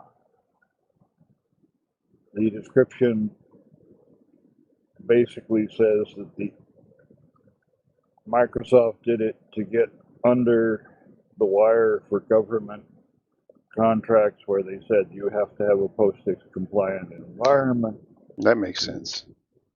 However, this wasn't like any of you gentlemen would consider a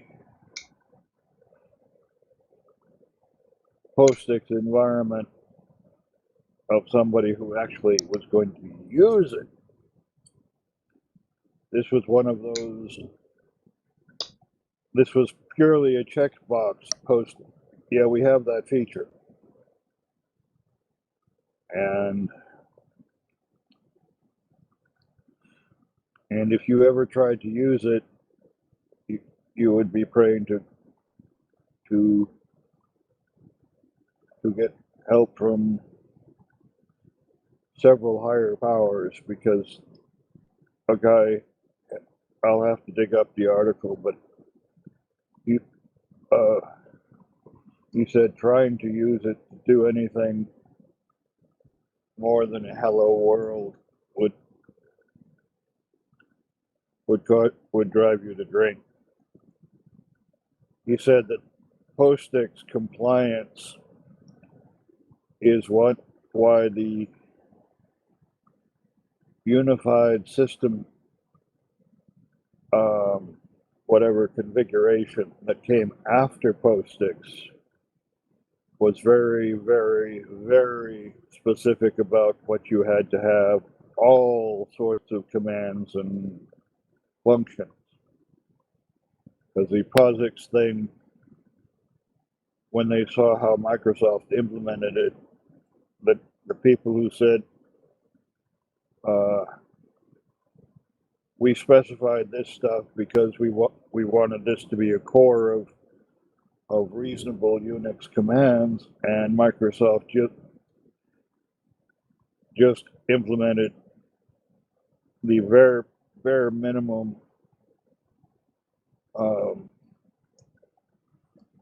required. And the next one, they said, we're going to specify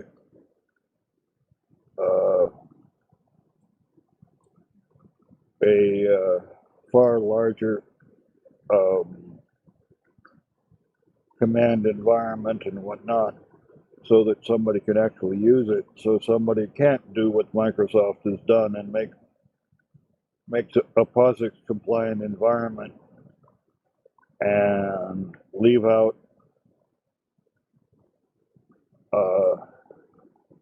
large portions of the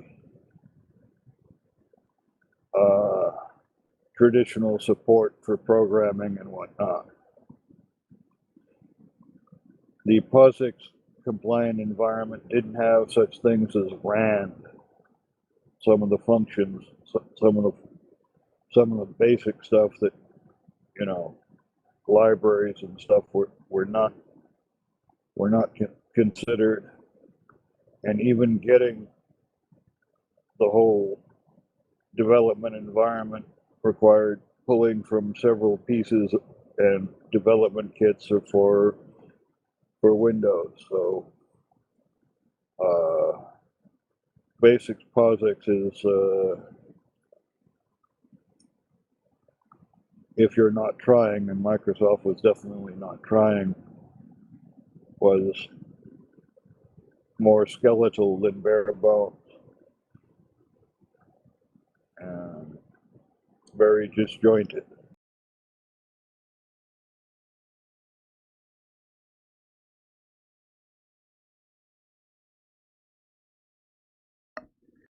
Honky, did you want to talk about the DNS drive-by?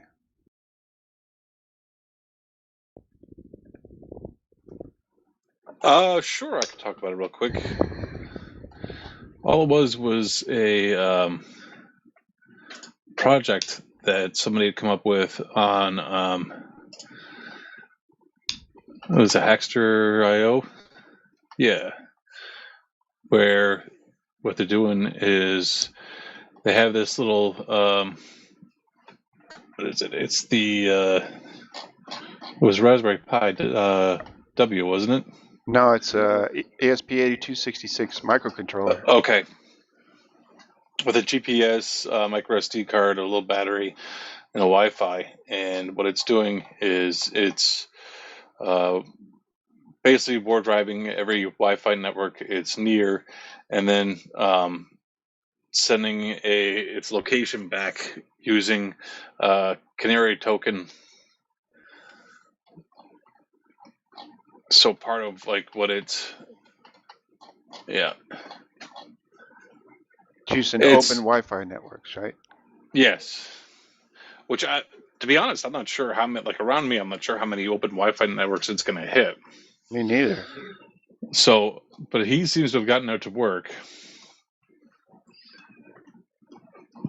But the whole project to get this thing to work. The thing is, he was trying to build a like a small tracking device, a small cheap tracking device. So this whole entire project only costs $5 to $10. The interesting thing is, did you read through this? Yeah. So The Canary. Oh, go ahead. I was going to say that the Canary DNS tokens seem interesting. Yeah. It's a way of sending the information through almost like the URL, but adding extra information to the URL to these tokens, and then basically you can find a way to get these tokens, and that's how you figure out the path through the GPS. Which this is cool because, like, if you want to use a GPS tracker, from what I understand, almost all of them, you need to pay a subscription fee so that you can get the actual information from the tracker itself and find out, wherever your target is. But this bypasses that by using open Wi-Fi networks. Yeah, well, you would need some sort of like a SIM card to send the information to you out to send the information to the internet out to you. I mean, with simple things of just like if you would just want to track, you can take one of your like Garmin watches and have it set up GPS on it and plug it on there, and then check where it went afterwards when you however you attach it to your phone. But this uses open Wi-Fi networks, and again, I'm not sure how many open Wi-Fi networks, I have around here that it would be able to hit, but maybe restaurants or something. Maybe. That's all I can really think of. But this is using a way to bypass, because a lot of he brings up the fact that a lot of the open Wi-Fi networks have some sort of a you usually have to agree to some sort of a terms of service, like a captive portal kind of thing. Yeah. Yep.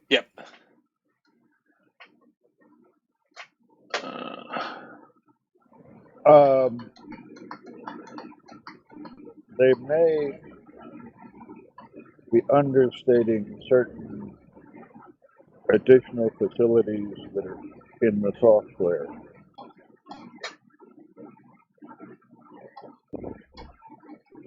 And it tells about bypassing captive Wi-Fi portals with DNS.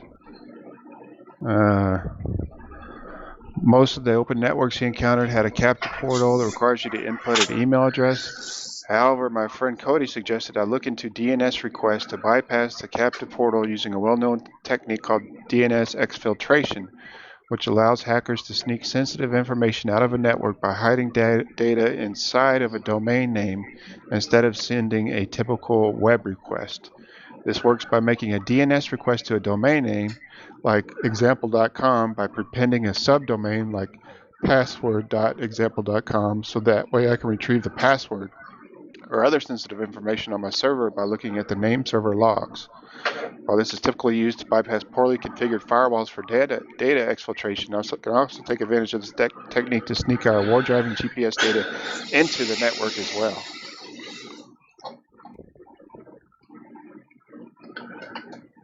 Also,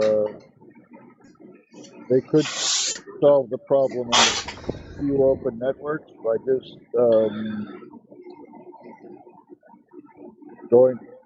going along and it tries, it like rattles every door and records the ones that it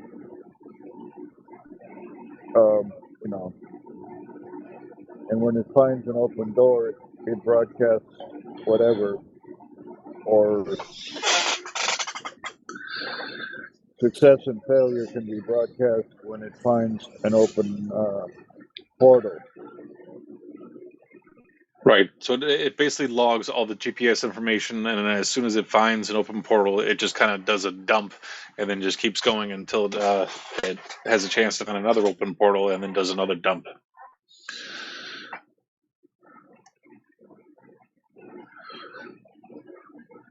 I've got a lot of these little ESP01s that he's using, ESP86's modules. They're great little microcontrollers. I thought it was a cool project. It is cool. Thinking outside the box.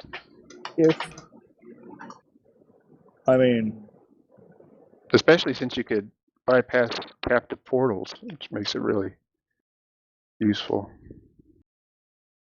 Yeah. Also, the kind of data packet that you'd be trying to squeeze into the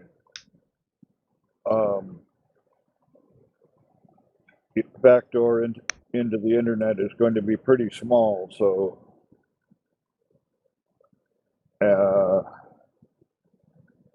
this is clearly trying to you not have a lot of data, so that your usage of the network is down in the noise.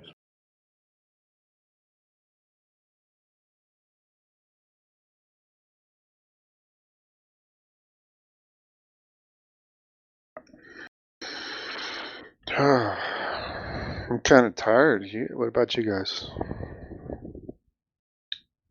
Yeah, I've got to get up early tomorrow. Yeah. Honky, you want to call it? Sure. I mean, is there anything else on this list anybody sees that There's some things I worth thought talking about? Joe might find interesting, like the PCB, the self-soldering and stuff. But other than that, not really.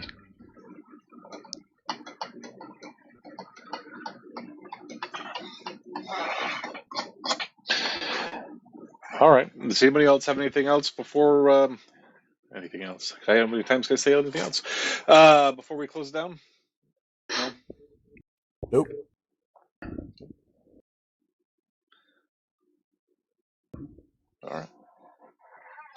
All right. Our next recording date will be February 3rd, 2023. Our music is Downright provided by Klaatu and Broam. I'd like to thank Delwin for the use of his mumble server. Finally, I'd like to give a special thanks to Fatherfinch, Fweeb, Dave Morris, and Tony Beemus for their help and support over the years. I've been your host for this evening, Honkeymagoo. With us tonight has been Lovecraft. Good night, everyone. Minnix. Good night, friends. Morton C.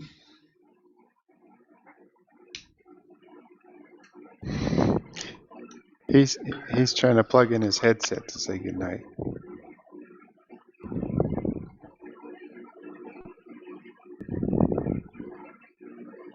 And Thailand. Good night from Thailand. Good night. And Netminer. Good night, gentlemen, Cal, and company. Good night, Joe. That's right. Good night, Joe. All right. Good night, everybody.